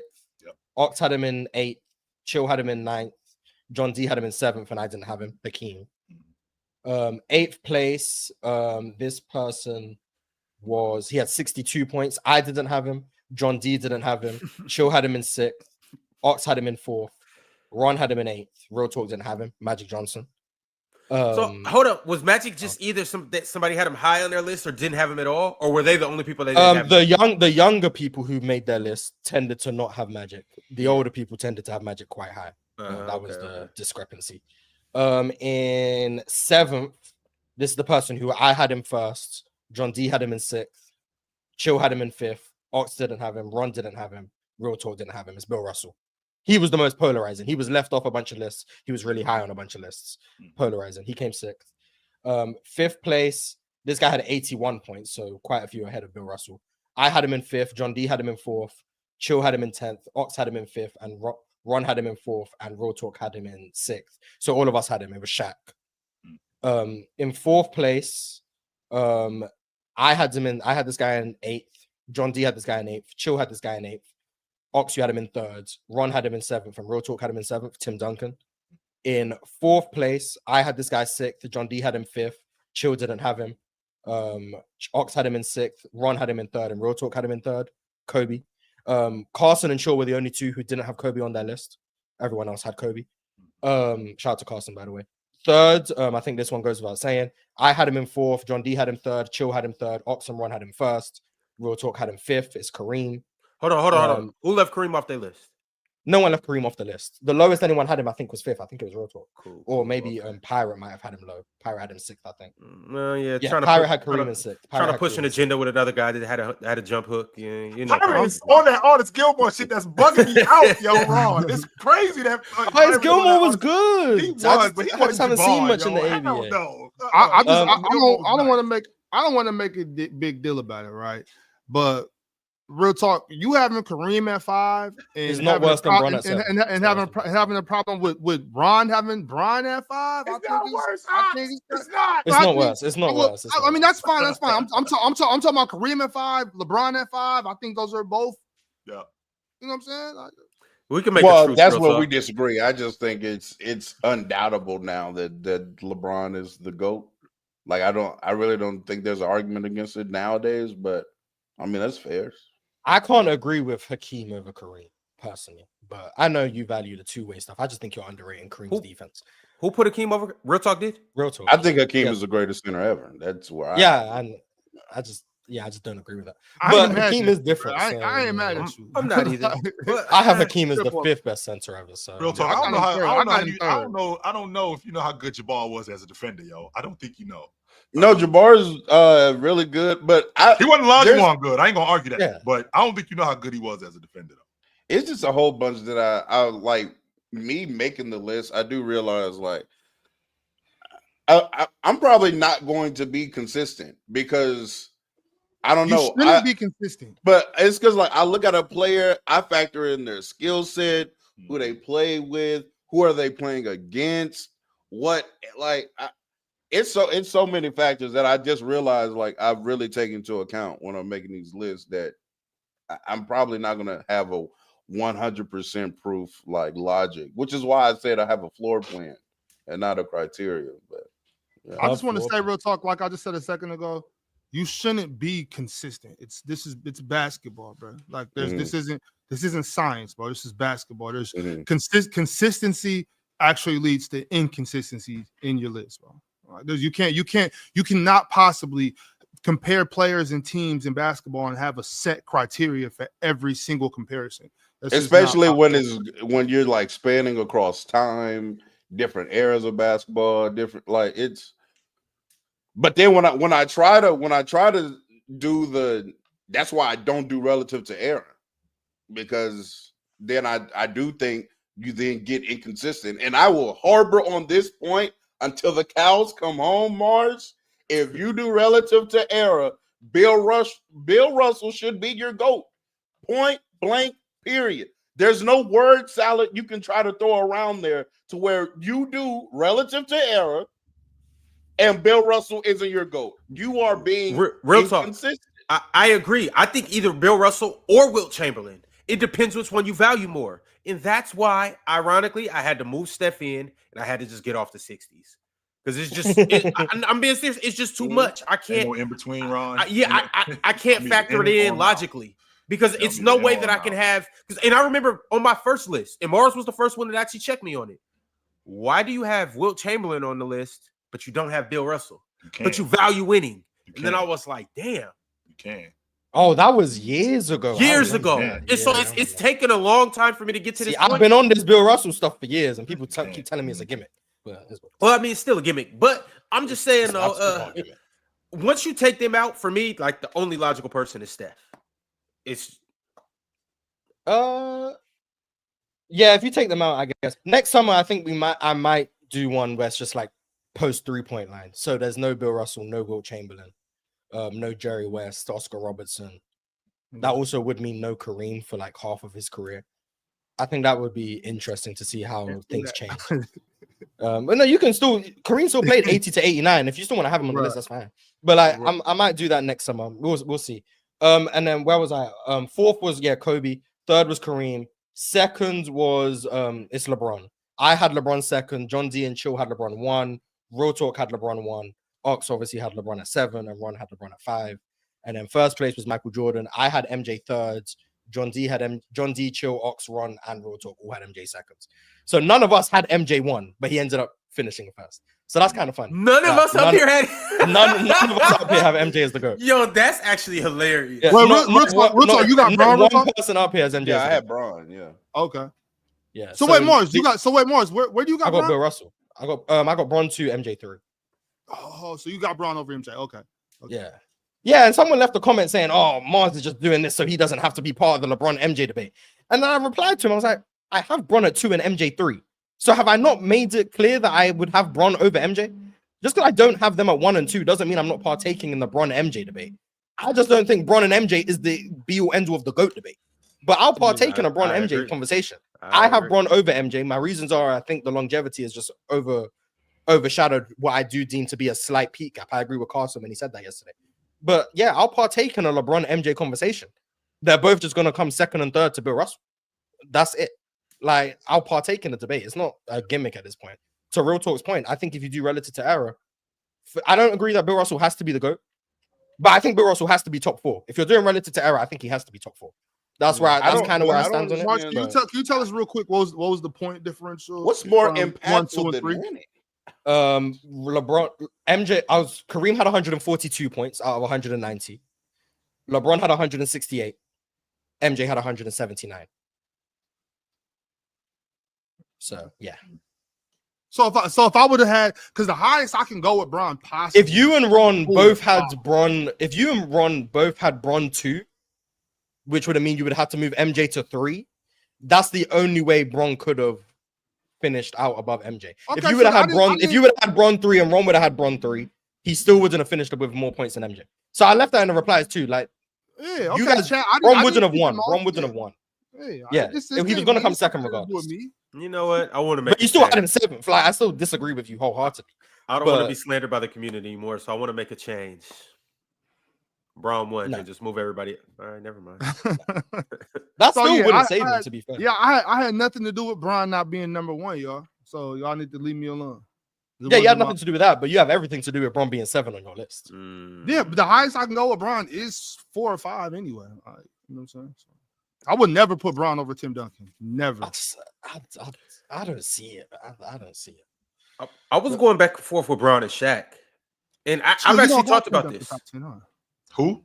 You don't got Tim Duncan top 10, huh? I got him at 8. 8. He has Okay. 8. All right. No, he's in, It's yeah. Kobe and Steph are the typical top 10 guys who Chill doesn't have. Yes. Everyone else. I always say I think there's 13 top 10 players ever. Maybe 14, depends how I feel about Jerry West on the day. But I think there's 13. And I think that was our top 13.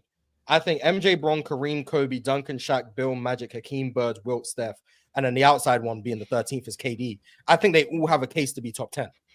It's like So dominoes I think, now. Mix yeah, the I think our dominoes top 13 was fine. And no matter how we slice it, I'm gonna be called a hater for having Hakeem out my top 10. I'm gonna be called a hater for having Magic out my top 10. I'm gonna be called a hater for having Wilt out my top 10.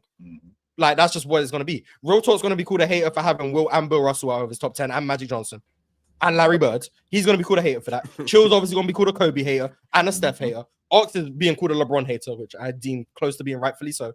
But you're also gonna be called a Wilt and Bill Russell hater. That's just what's gonna happen. You're gonna be called a Steph Curry hater. That's what's gonna happen. Ron is gonna be called a Wilt Bill Russell hater for sure. Ron is, who else did Ron leave off his list? No, KD is the only one where you're not going to be called a hater for not having KD. you see? Wait, Yeah, Morris, that's the only one you're not going to call a hater. who this whole entire summer, or matter of fact, this whole entire year has been pushing a harder line for LeBron James than me? No, you have been for what he's been doing this year. You all Nobody. NBA first team, all of that stuff. You've been pushing for sure. I've never been a But, LeBron yeah. hater. Never once. And have I'm I fine ever been being LeBron called a hater. I don't think I hate Hakeem. I don't think I hate Magic Johnson. I don't think I hate Wilt Chamberlain. But like I said, I don't think there's a right list. It's not a That's right list. It's not. And I'm actually, the How are more you I've hating? actually started to think about it, Crazy. also, I don't even get with the more impactful logic. That, because even when you filter that out, that just depends on when Impact you're playing impact is a basketball. product of your era and your team. Correct. And your coaching. Your coaching. Yeah. And your It's so many variables that go into what makes a player, or what we end up seeing as the product on the court, to where anybody that thinks like you have the gospel on how to rank players, you're just wrong. I'm sorry. There's too many instances of where we see even a player. Let's take a Steve Nash, for example. Mhm. Like Steve Nash, I'm sorry, Mars, but Steve Nash was not looked at like the player that we now see him as. Facts. Prior to playing on the Suns, he just was not looked at. Prior to the Suns? Oh, yeah, for sure. Yeah, so I'm saying, like, you can see even within the same era a player go from one team and one coach to another team and another coach who has an innovative style of play, and now he's considered one of the 5 best offensive players ever. Like, did Steve Nash get that much better, or was he just put in a different situation?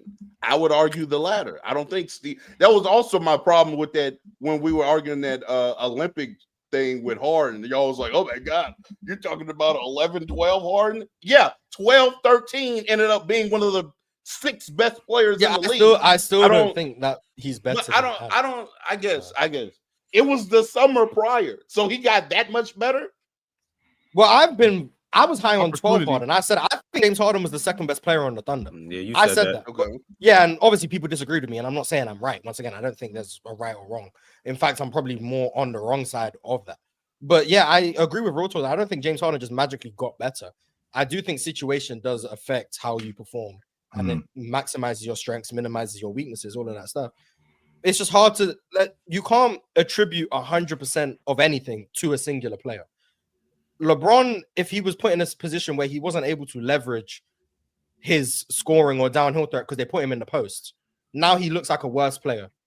Not because his talent is worse, but because he's being used incorrectly. If Bill Russell's in an era, then instead of him being number 23, he's number 32. God forbid.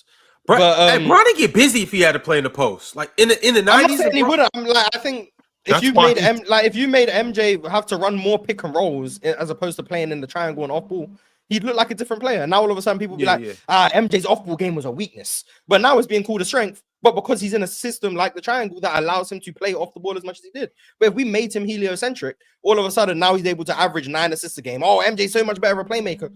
Yeah, not really. He's kind of just being told to do something. So like coaching him how you're being asked to play and then being able to do it does determine how good you get viewed historically. I don't think that's a question. It's what, like there's no exact science to this. You can't. But see, if Steph never gets Steve Kerr and gets put off the ball as much as he is, now he's being viewed as a different player. Like he was still playing off the ball with Mark Jackson, but he was being used more as a point guard, and he was still great, top 10 player in the league. But do we see 2016 Steph? Do we see the Steph Curry that was running around off all of these screens? If he still has a point, if he has Mike D'Antoni, he might average 34 points per game, but it's not with the same level of off-ball stuff. It looks different. Now, is Steph a different player, or is he just being used differently? I don't know. It's nuanced.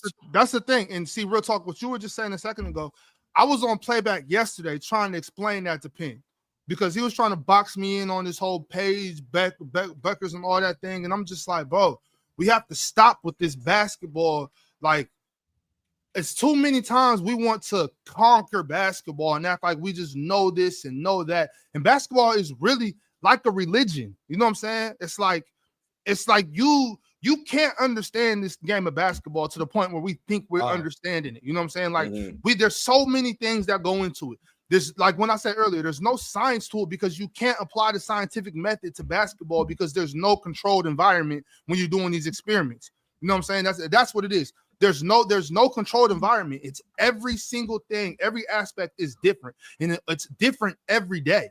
You know what I'm saying? Basketball is it's like that. It's like water. You can't conquer basketball. As much as we think we're basketball experts and geniuses and savants and whatever we think we are in basketball, we're not. You know what I'm saying? We don't understand basketball to the level that we claim to, and that goes for everybody. Everybody. I mean, it's like a religion, like how there's people like that think they can speak for God when they read the Bible, and you can't. You know what I'm saying? Like just enjoy it. You know what I'm saying? Just enjoy it. But to be fair, you just learned how transition defense worked today by way of Mars. Like, to be fair, so like, you have an ocean's worth of knowledge on basketball, and you just learned today. So, with that being said, everybody, we all still learning. Yeah, I say all the time, and it seems to bother people that I just say I don't know. Like, I'm fine saying I don't know things, and that seems to bother some people. Seems to bother some people that I don't stand on things, but more often than not, I think about a lot of things, and I'm a bit of a weirdo. I'll end up just debating myself internally about things that I think. I do the same thing to challenge my own line of thinking, and more often than not, I end up coming to the conclusion that I don't know. Like, quite frankly, I don't know if Steph should be over Kobe all the time, or if Kobe should be over Steph. I don't know if Hakeem should be in my top 10 or if he should be out of my top 10. I don't know. And I'm perfectly fine saying I don't know. It's why I'm not 100% hell-bent in my convictions to the point where I'm just going to defend them to the death. I'll say why I think what I think. But more often than not, my opinion is there to be changed. If new information is presented, if a new line of thinking or a new perspective on the game is presented to me, that makes sense. I will think about it. I will internalize it. And then my opinion will change. I say it all the time. Go back and watch things I used to say 2-3 years ago and look at my takes now. They've changed. A lot of them have changed. I was team Kobe's not top 10. That was me. I was team Kobe's not top 10. I now have him at 6. Kobe's career hasn't played a dribble. No, he hasn't been respectfully. In 2016. He hasn't been alive since I've had a platform. Yeah. And my opinion of Kobe has gone from out the top 10 to number 6. My opinion of I had Hakeem top 5. My opinion of Hakeem, sorry, real talk, has gone from top 5 to out the top 10. My opinions have changed. Like, I used to be very low on Kevin Durant. Now I have Kevin Durant as the 9th greatest player to ever play. And I'm fine being wrong with that. But I just don't stand on a lot of my takes because my mind changes a lot on my takes. And don't just hold me to things I said 2 years ago. Don't just hold me to things I said last week. My opinions change because I'm not 100% convinced of anything I say. Imagine that, things Mars. that I believe. What you said 3 years ago, Mars. That's it. That's it, and we got to stick to that. I'm not said 3 years ago. That's it. I'm not. Because real talk, I can tell you right now, there's plenty of times when I've been in here and I've been preparing for you dudes, and I got this logic, and I'm thinking about it, and I cook my own logic. Like, that is not going to work. Hell no, no way. So I just completely. It's like writing battle rhymes, and then you go, nope. That's not going to work because as soon as you say this, they're going to say this, and that's going to throw that right off the track. So no, I do that all the time. I'm in here coming up with logic, and I'm like, no, and I cook my own logic. No, it sounds to me like there's a lack of 10 toes up here. It ends up being it ends up being, well, you have to start drawing lines once you like have a list. When you have to sit down and be like, okay, 1, 2, 3, 4, you do have to like start drawing some lines of, okay, that's what makes this person one, that's what makes this person two. But like, if you're not doing that, then I don't know. It's very much so in the air. Even on a year-to-year basis, like how we do this, the LeBron was the best player in the league from like 09 to 20 logic, right? But if you go to like individual seasons, you could argue somebody was better than him for one specific year. You could argue Harden in like 19 was better. You could argue Steph was better in 16. You could argue Giannis was better in 20. It's just all subjective, man. All right, y'all. Appreciate everybody that is in here. As you can see on the bottom banner, you can watch the panel live Monday through Friday from 11 a.m. Eastern to 2 p.m. Eastern. If you're not a member, become a member, and that will allow you to join the live chat, and it will give you a couple other perks too, depending on the membership tier that you do join. But salute to all of our members, especially our Hall of Famers. You guys know the faces and you know the names, but just in case you don't, shout out to Bulletproof. He was on the panel last Friday. Shout out to Vale. He's been on the panel from Friday to Friday. Shout out to Dorian Clayton, Kingster, Teddy Hart, Trevi, Cheese, Joe Breezy, Minor, Rob Deer, Worldwide Mace Television, and Multi Kenny. Salute to all of them. Also, we do a couple things throughout the week other than just have our show on the panel. We do things like another show called Chill with Chill, which is, what days is this, Ox? Thursdays and Saturdays. Thursdays at 4 p.m. Eastern, and on Saturdays, noon Eastern. And then we do another show called The Press Box. And as you can see, they're live Wednesdays and Sundays. And you can see the times, 8:30 on Wednesday, 11 a.m. on Sunday.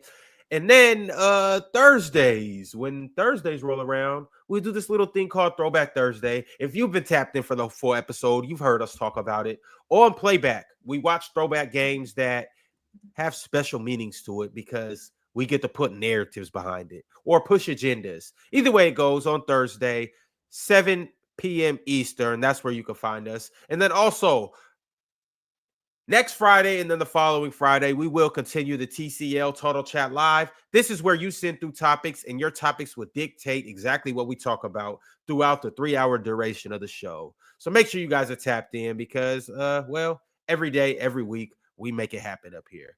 All right, we got Super Chats, so let's see what the people got to say. Before I get into the bigger Super Chats, the Trib one did say, so, Ron, when is the all-time top 100 list coming? Well, I don't know when that's going to come. I don't have an exact date or anything like that. I will say this, though. Before we get to that, we got to get to our Players' Choice Hall of Fame. Oh, yeah. That will be interesting because I'm going to be hating. So I'm eager for that. We will determine who really should be in the Hall of Fame and who shouldn't based on our votes and criteria. Also, speaking of hating, Mars, so I'm the biggest hater up here? No. The chat thinks so. The things you were saying, like, it's weird because Ox has Bron lower than you, but Ox was more so just bigging up the players above Bron as to why he has. You was just flat out just yapping about what Bron can't do. So, like, even though Ox has Bron at 7 and you have him at 5, I deem you as more of a Bron hater than Ox, if that makes sense. So I don't know. I still disagree with both of you. But some of the stuff you were saying today is just flat out untrue, and that's what just throws me off. So yeah, so I'm running a poll right now. Who's the biggest hater on the panel? I'm taking 40% of the votes at number 1. Ox is taking 31% of the votes at number 2. Chill at 19 or Chill at 3 with 19%, and Mars, you're last with 9%. Bro, I wasn't even on the poll, right? Only person I actively hate is number 32, and I make that abundantly clear. You didn't put even me on him, I ranked him as a 3rd. Oh yeah, for the Magic hate, crazy. No. But I'm just making sure that's not hate. Okay. Real talk's Magic hate, and it's been rubbing off. Ox talking about, I might move Magic down. Ron's move Magic down. Real talk, man. Real talk. I don't know, man. Hey, if you get presented with new information, as you said, your opinion can change. Look. Real talk has zero influence on my feelings of Magic Johnson. I don't want to move Magic down I'm just saying if there was anybody in my top 5 that could potentially move down for Bron, it would have to be Magic, and that's only because of longevity and leaving some food on the table. Y'all Because hear that? Go vote on that poll. What he did in his time was more than enough to be in these conversations. Yeah, and real talk, your haterism did rub off on me, so like you're welcome. Like this dude in the chat talking about, do you think the competition in the 60s was better? Okay, so this is what I want you to do. Ron, you got the Cavs, the Celtics, the Knicks, the Pacers, and the Bucks, right? Mm-hmm. You got Oklahoma City, Houston, the Lakers, Denver, and the Clippers. Take all the rest of the teams out the NBA. And I want you to take the rest of those teams out the NBA. Oh, this is Bill Russell. Okay. And what I want you to do, all those other teams that you're taking out the rest of the NBA, filter the better players on them teams that I just talked about. That's what the 60s was. Because just so you clear, goofball, just so we clear, I want to make sure that you're clear on this. Jerry West did not play with Bill Russell. Oscar Robertson did not play with Bill Russell. Chamberlain did not play with Bill Russell. I can run down a gauntlet of guys who did not play with Bill Russell. And he still won. So the idea that because there's less teams doesn't mean that the competition is better, that's nuts. The Celtics also just weren't the best team in the league every year. They weren't, especially the last few years. Every year. Yeah, once Wilt got to Philly, the Celtics were just not the best team in the league every year. In fact, most people were very surprised that they won the 69 finals. They were very surprised when they came back 3-1 in 68. Like, those last 2 championship Celtics teams, quite frankly, should not have won the championship. But they did. So credit to them. Now, early on, they were probably the best team in the league by a significant margin. But once you get to the mid to late 60s and they were still winning, they weren't just the best team in the league. So, yeah. Who is that? Who them people? Yeah, who them people? Who them people? Who that is? Who that is? Yeah, we want to know. Who that? Who now that? you try to act like you don't hear it. Now you try to act like you don't hear it. Yeah, hey, you. Yeah, you. Yeah, you. What? What'd you say? Who them people? Who them people?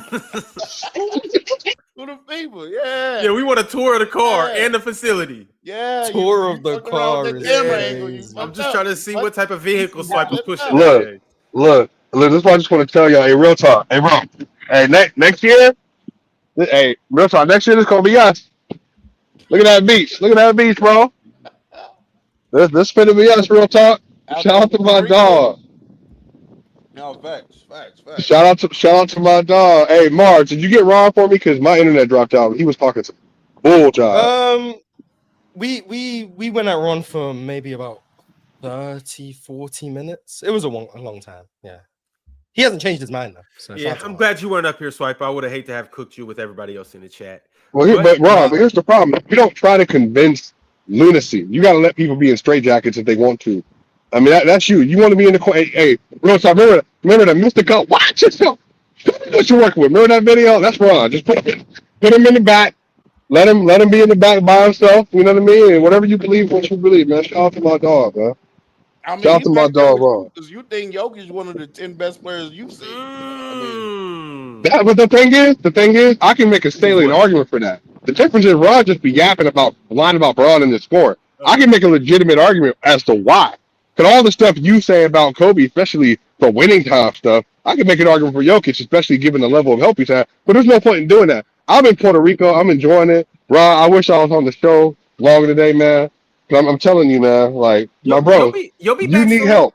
You'll be back soon, and we can talk everything out. I promise. Ron, telling you would love this place. Look at this.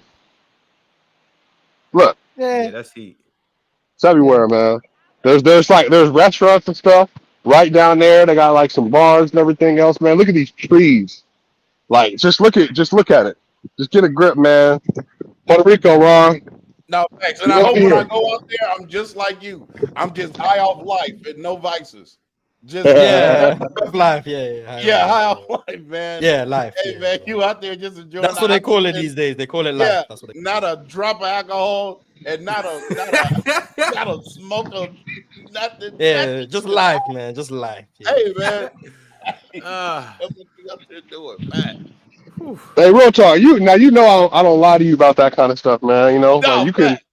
You could enjoy like keep life. saying, I believe you. Oh, I you believe absolutely you. can. I just won't be in. I just won't be doing it.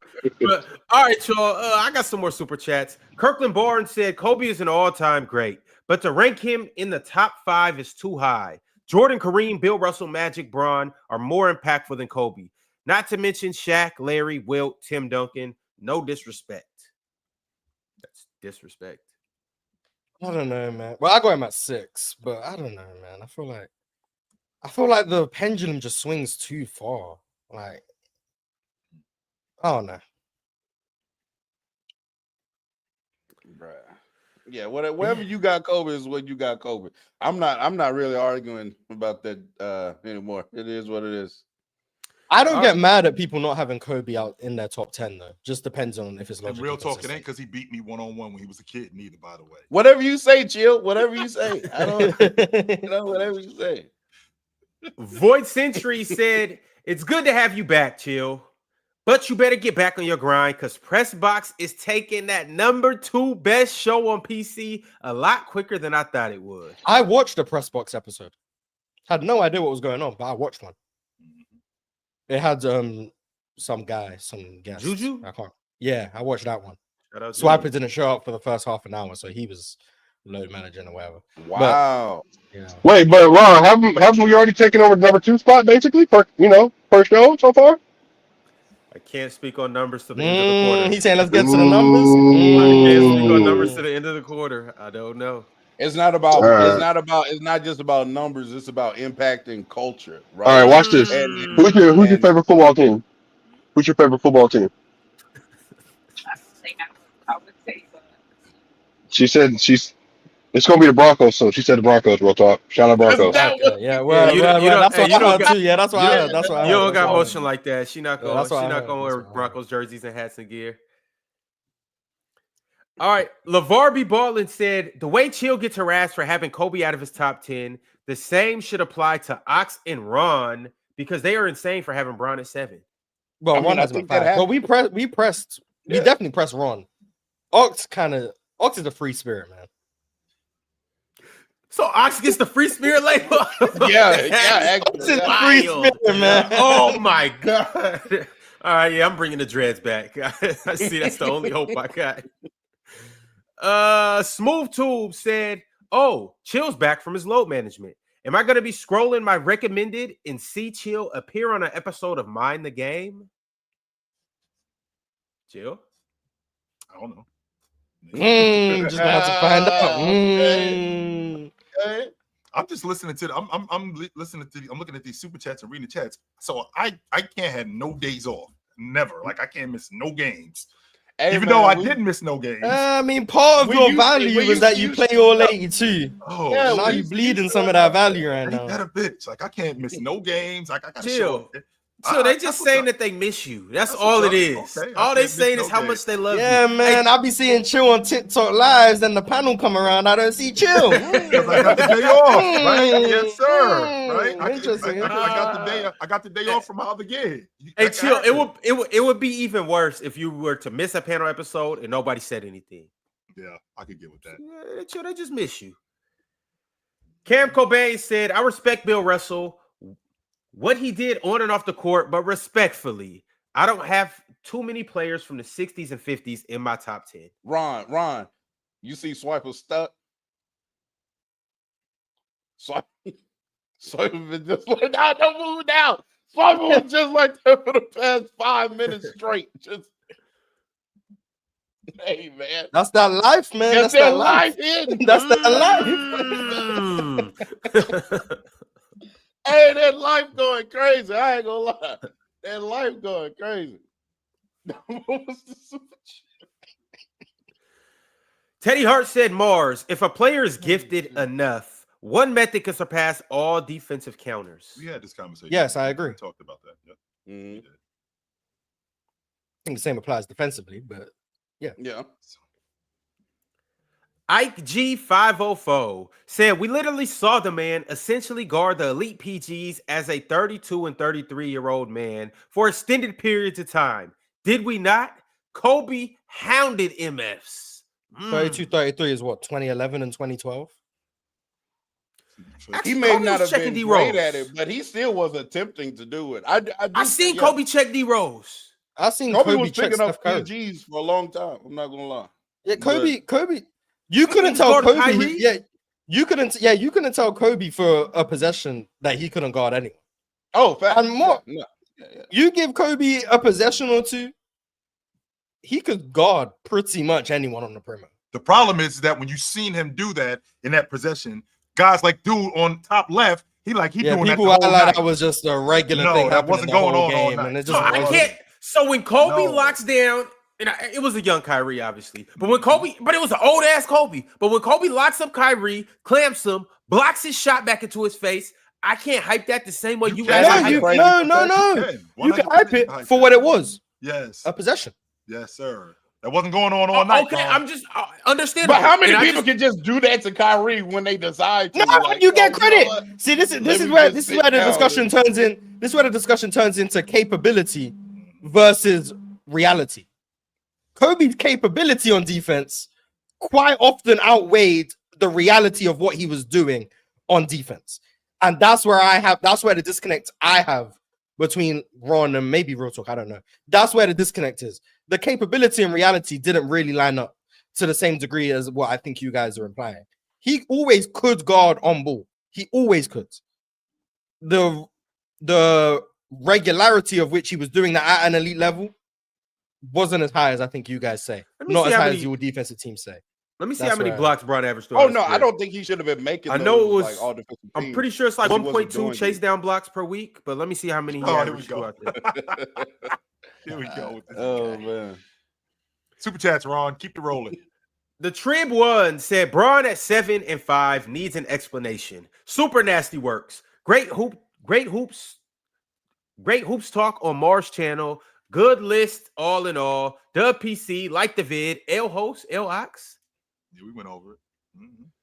Mhm. Yeah, it was good. Very good 6-part series. Go watch.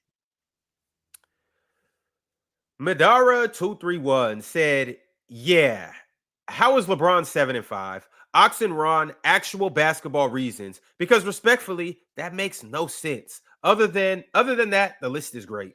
We went over that. We good. I mean, the list still shook out with MJ, LeBron, and Yeah, I Kareem mean, as the yeah, he top was three. still number 2, even with Like I think if you take the list for what it is, MJ, Bron, Kareem, Kobe, Duncan, Shaq, Bill Russell, Magic Johnson, Hakeem Olajuwon, Larry Bird.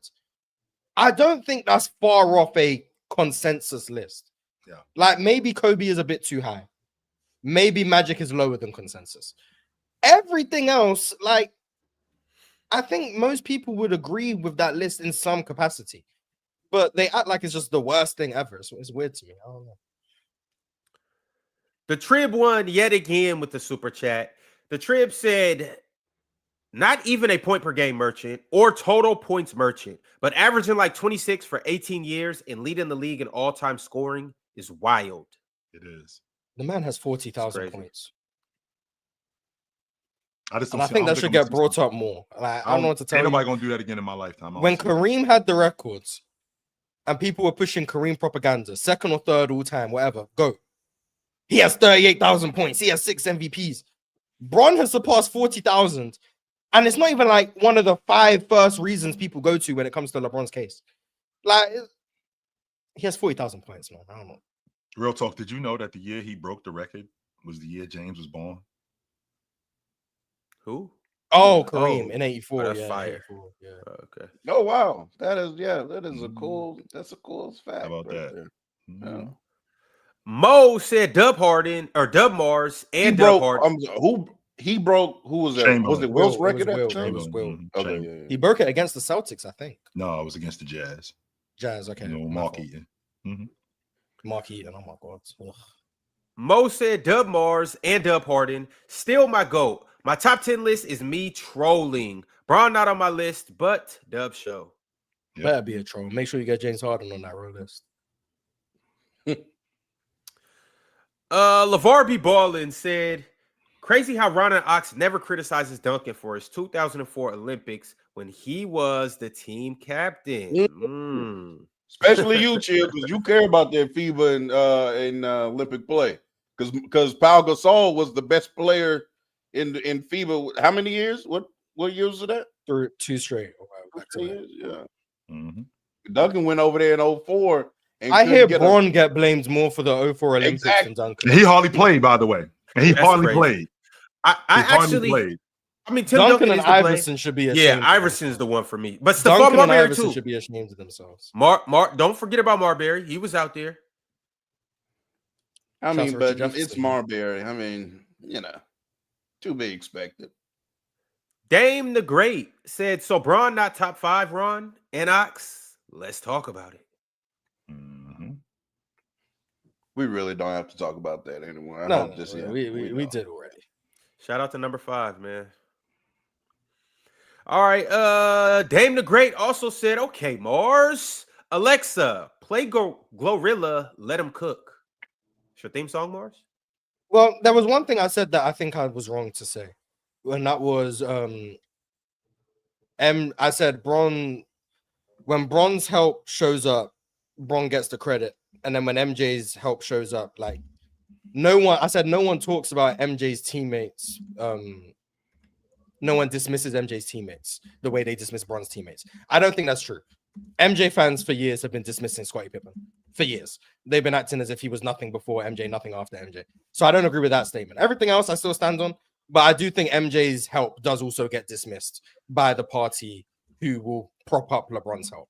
I think both of them are true. I think the reality is they both had extreme help, which is what you need to win. But both parties, I do think, diminish the help that their guy had. Which So I I'm wasn't sorry. insinuating, by the way. I was not insinuating that he didn't have that kind of help. That's not what I was my saying fault. at all. Yeah, I got a bit animated for no reason. Yeah, I mean, MJ had a crazy team, crazy squad, especially defensively. So, like, we could do all we want to with the offensive help. Oh, MJ didn't have another 30-point per game score or anything like that. He didn't have a crazy point guard or a crazy big man. But defensively, like, that's top 5, 4, 3, 2, 1 team of all time. Teams of all time. Yeah, that 60, for that 96 team. Oh my god. Yeah, for his Hey, Ron, time, did you know? That was a super team. Ron, But did go you ahead. know that within the next year, this shit is ridiculous. This is so goofy, man. What? You know that James within the next year, 2 tops, he's gonna pass Jason Kidd for 3rd all time on the assist list. Is he? Yes. I was just looking at that the other day. Yeah, he is right now. Jason Kidd has 12,091. LeBron's 507 away. Bro, what we doing, B? So I'm top 3 all time in assists, and the dude tells me, "How could you be the GOAT if you got if you're top of the list in turnovers?" Well, I handled the basketball the most. That's in Stockton. I think it's 4th all time in turnovers, something like that, if I'm not mistaken. But to do that, I'm good, Ron. Keep going. He had 575 assists last year. So if he just does that again, he'll be 3rd all time. After he does that, I'm gonna move him above Shaq. But also, too, I do want to say this though, right quick. So I was literally in the barbershop and we talking about top 5 point guards of all time and stuff like that. Because somebody brought up the Westbrook tape. So we talking about it. And then we ain't got to talk about the top 5 point guard or the top 5 players all time in steals and assists. I have to put some more respect on Chris Paul's name. And I will work on myself, guys. Okay, I will work on myself. Not today, but we'll get there eventually. Speaking of getting somewhere, we getting to that top 25 list, y'all. We promise. We are getting to that top 25. Oh yeah, shout out to the title. We are going to do that. Yeah, we 100% going to do that. So, you do know? You have notes? He had his list. I have my list. This is my list. I had my. You made a whole 25 list? Oh, yes. Yeah, Ron told us to do our homework. Yeah. Oh no, I just come in every vibe. Ron told us to do our homework. I did my homework. Come in on straight vibe. That's why once we get past like the 5, I'm like, oh, I don't know. Yeah, I don't know, but I was ready, Ron. I know Wemby. Oh yeah, I don't know who comes after that. Yes, sir. I was ready. Thank you, Chill. Real talk. Mars and Ox, they just lost. They're free spirits. Yo, man, we're free spirits, man. We love life. Jonathan Frazier said, "You out, All right, Chill. I gotta bounce back. All right, See y'all tomorrow. Catch you soon." Out. Jonathan Frazier said, Ron having Braun outside the top 5 is literally exactly what I thought his clown ass would do. Get this man off the stage. He don't know what he doing. Well, like you're getting disrespected because you had him at 5, so he wasn't outside the top 5. Damn. You did have him in the top 5. Y'all are dragging. Yeah, the me way into you Ox talked talk. about him, it makes people think you had him where Ox was. Like Because where you was Ox had hating. him. Yeah, you was hating for sure. But yeah, he's in your top 5. Actually. Yeah, exactly. Top 4 after you passes Jason Kidd. Alan L said Ron and Ox acting like we are the crazy ones is top tier manipulation. I hope you stub your toe, then step on a Lego, Ron. Yeah, that's not cool, Alan. Because like that can legitimately happen, like right when I get off the panel. He's hoping it does. Damn, that's crazy. Bang Arang said the greatest defense Kobe ever played was standing baseline against Tony Allen at the 3-point line. Mamba mentality. Yeah, you clearly don't know what you're talking about, but I mean, Bears. Shout out Bang Arang. Yeah. Mo said Mars. What does Bill Russell look like in the 90s? Old as hell. You can find footage. It was there about finals games and stuff. He's old. Anybody want to read Mike the Champs? Never mind. Realist123 said Mars' reaction when Ron was spewing that nonsense about Kobe, quote unquote, when it's time to hit a 3, LOL. All everyone do is lie about Bron. He's good everywhere. I don't even know what that meant. I'm assuming it meant clutch 3-point shooting, but I'm that's exactly fairly confident Bron's clutch 3-point numbers are probably better than Kobe's. Are clutch just numbers, just in general? The numbers are makes and misses. I don't know what to tell you. Like, if he's making more and missing less, I don't know. I'm just talking about just clutch scoring. Well, you said threes, but I'm pretty sure LeBron's clutch scoring numbers are also better than Kobe's. They're not though. Not. Well, maybe they're, I don't know. They're better in like the last, like that last shot. Oh, the last 5 minutes. But like stuff the is last Kobe? 5 minutes, Kobe actually is better and damn near everything, including the field goal percentage and the free throw percentage. And, and the defensive rating. Yeah. I'm not going to bother to check it because I quite frankly don't care about clutch numbers, but I believe you. So shout out to Bron FC manipulating me. I didn't know that. Now, one thing that has happened though is that some of these Lakers years have drugged down LeBron's numbers. I don't know if anybody knows, but like LeBron has not been that What's guy. What's the last game winner Bron hit? Yeah, what's the last game winner Bron hit? Y'all remember? Chat. 10, 9, 8, 7, 6, 5. Oh, nobody can't come up with nothing? 4. No, the last one I can remember was against Toronto, but that can't be the most recent one. I think it is. A Bron fan somewhere will be like, oh, it was Pacers. Oh, yeah, the game-winning tip back. Oh, he did have that, huh? Yeah. I say a game-winning shot. You telling me about a tip, and you better be serious. I'm sorry, you better be serious. You better be serious. I ain't doing that shit. Hell no. Shout out to Bron, but nah, I'm not talking about that at all. Dame the Great said, I'm kind of behind, LOL. I was talking about Mars cooking chill on Bron help, not Kobe. Yeah. Bron's had help, a lot of it. And there's no problem with that. I don't have a problem with that. All right, we got new members and we got members chat, so let's go ahead and make it happen. We got the membership MVP that sent through a members chat. He goes by the name of Cheese. He's a Hall of Famer, been a member for 24 months and beyond that too. Cheese said, who better, 09 Wade or 19 Harden? Welcome back, OG. 09 Wade. Next. Oh, next. Okay. Talk to him real talk. Copy and paste what Real Talk said. What he said. Turn Up AG became a YouTube member. Limited time only? Yo, Mars, I got a friend named D Times. I know I got a friend named D Times. Yo, shout out D Time and shout out Limited Time Only. Shout out Mr. Tom.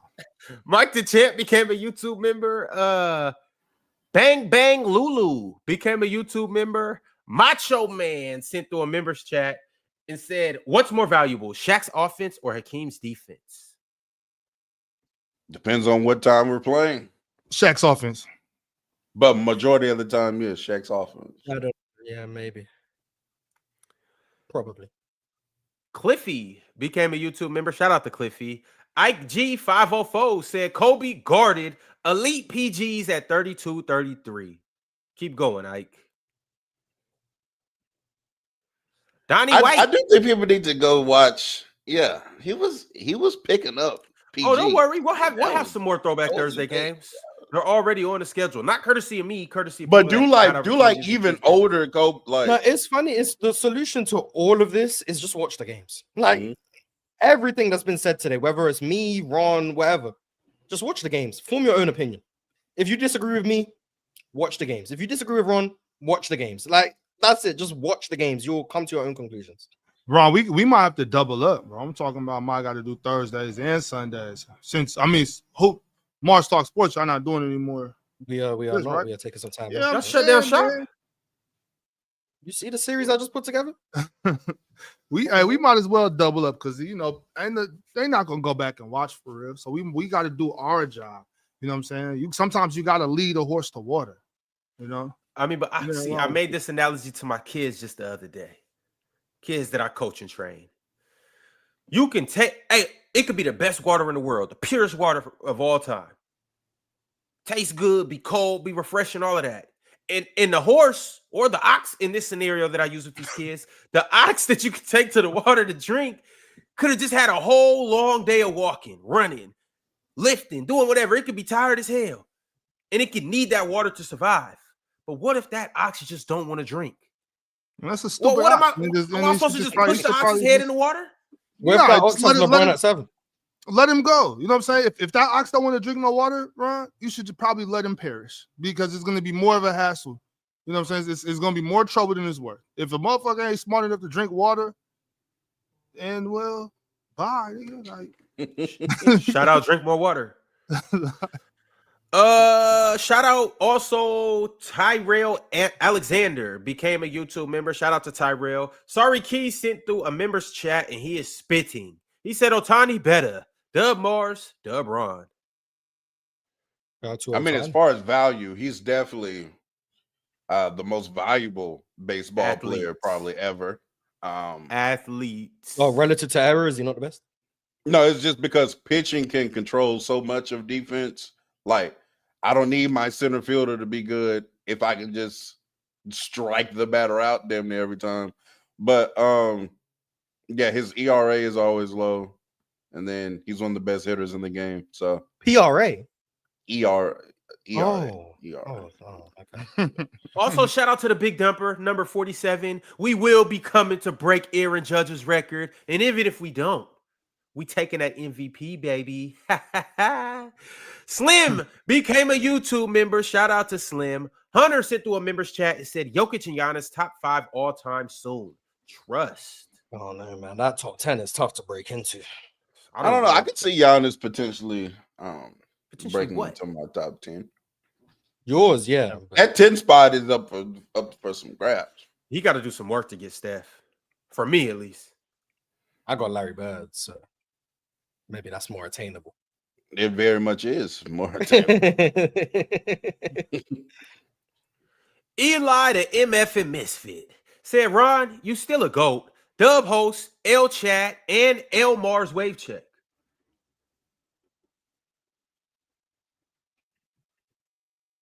Wave check? All right.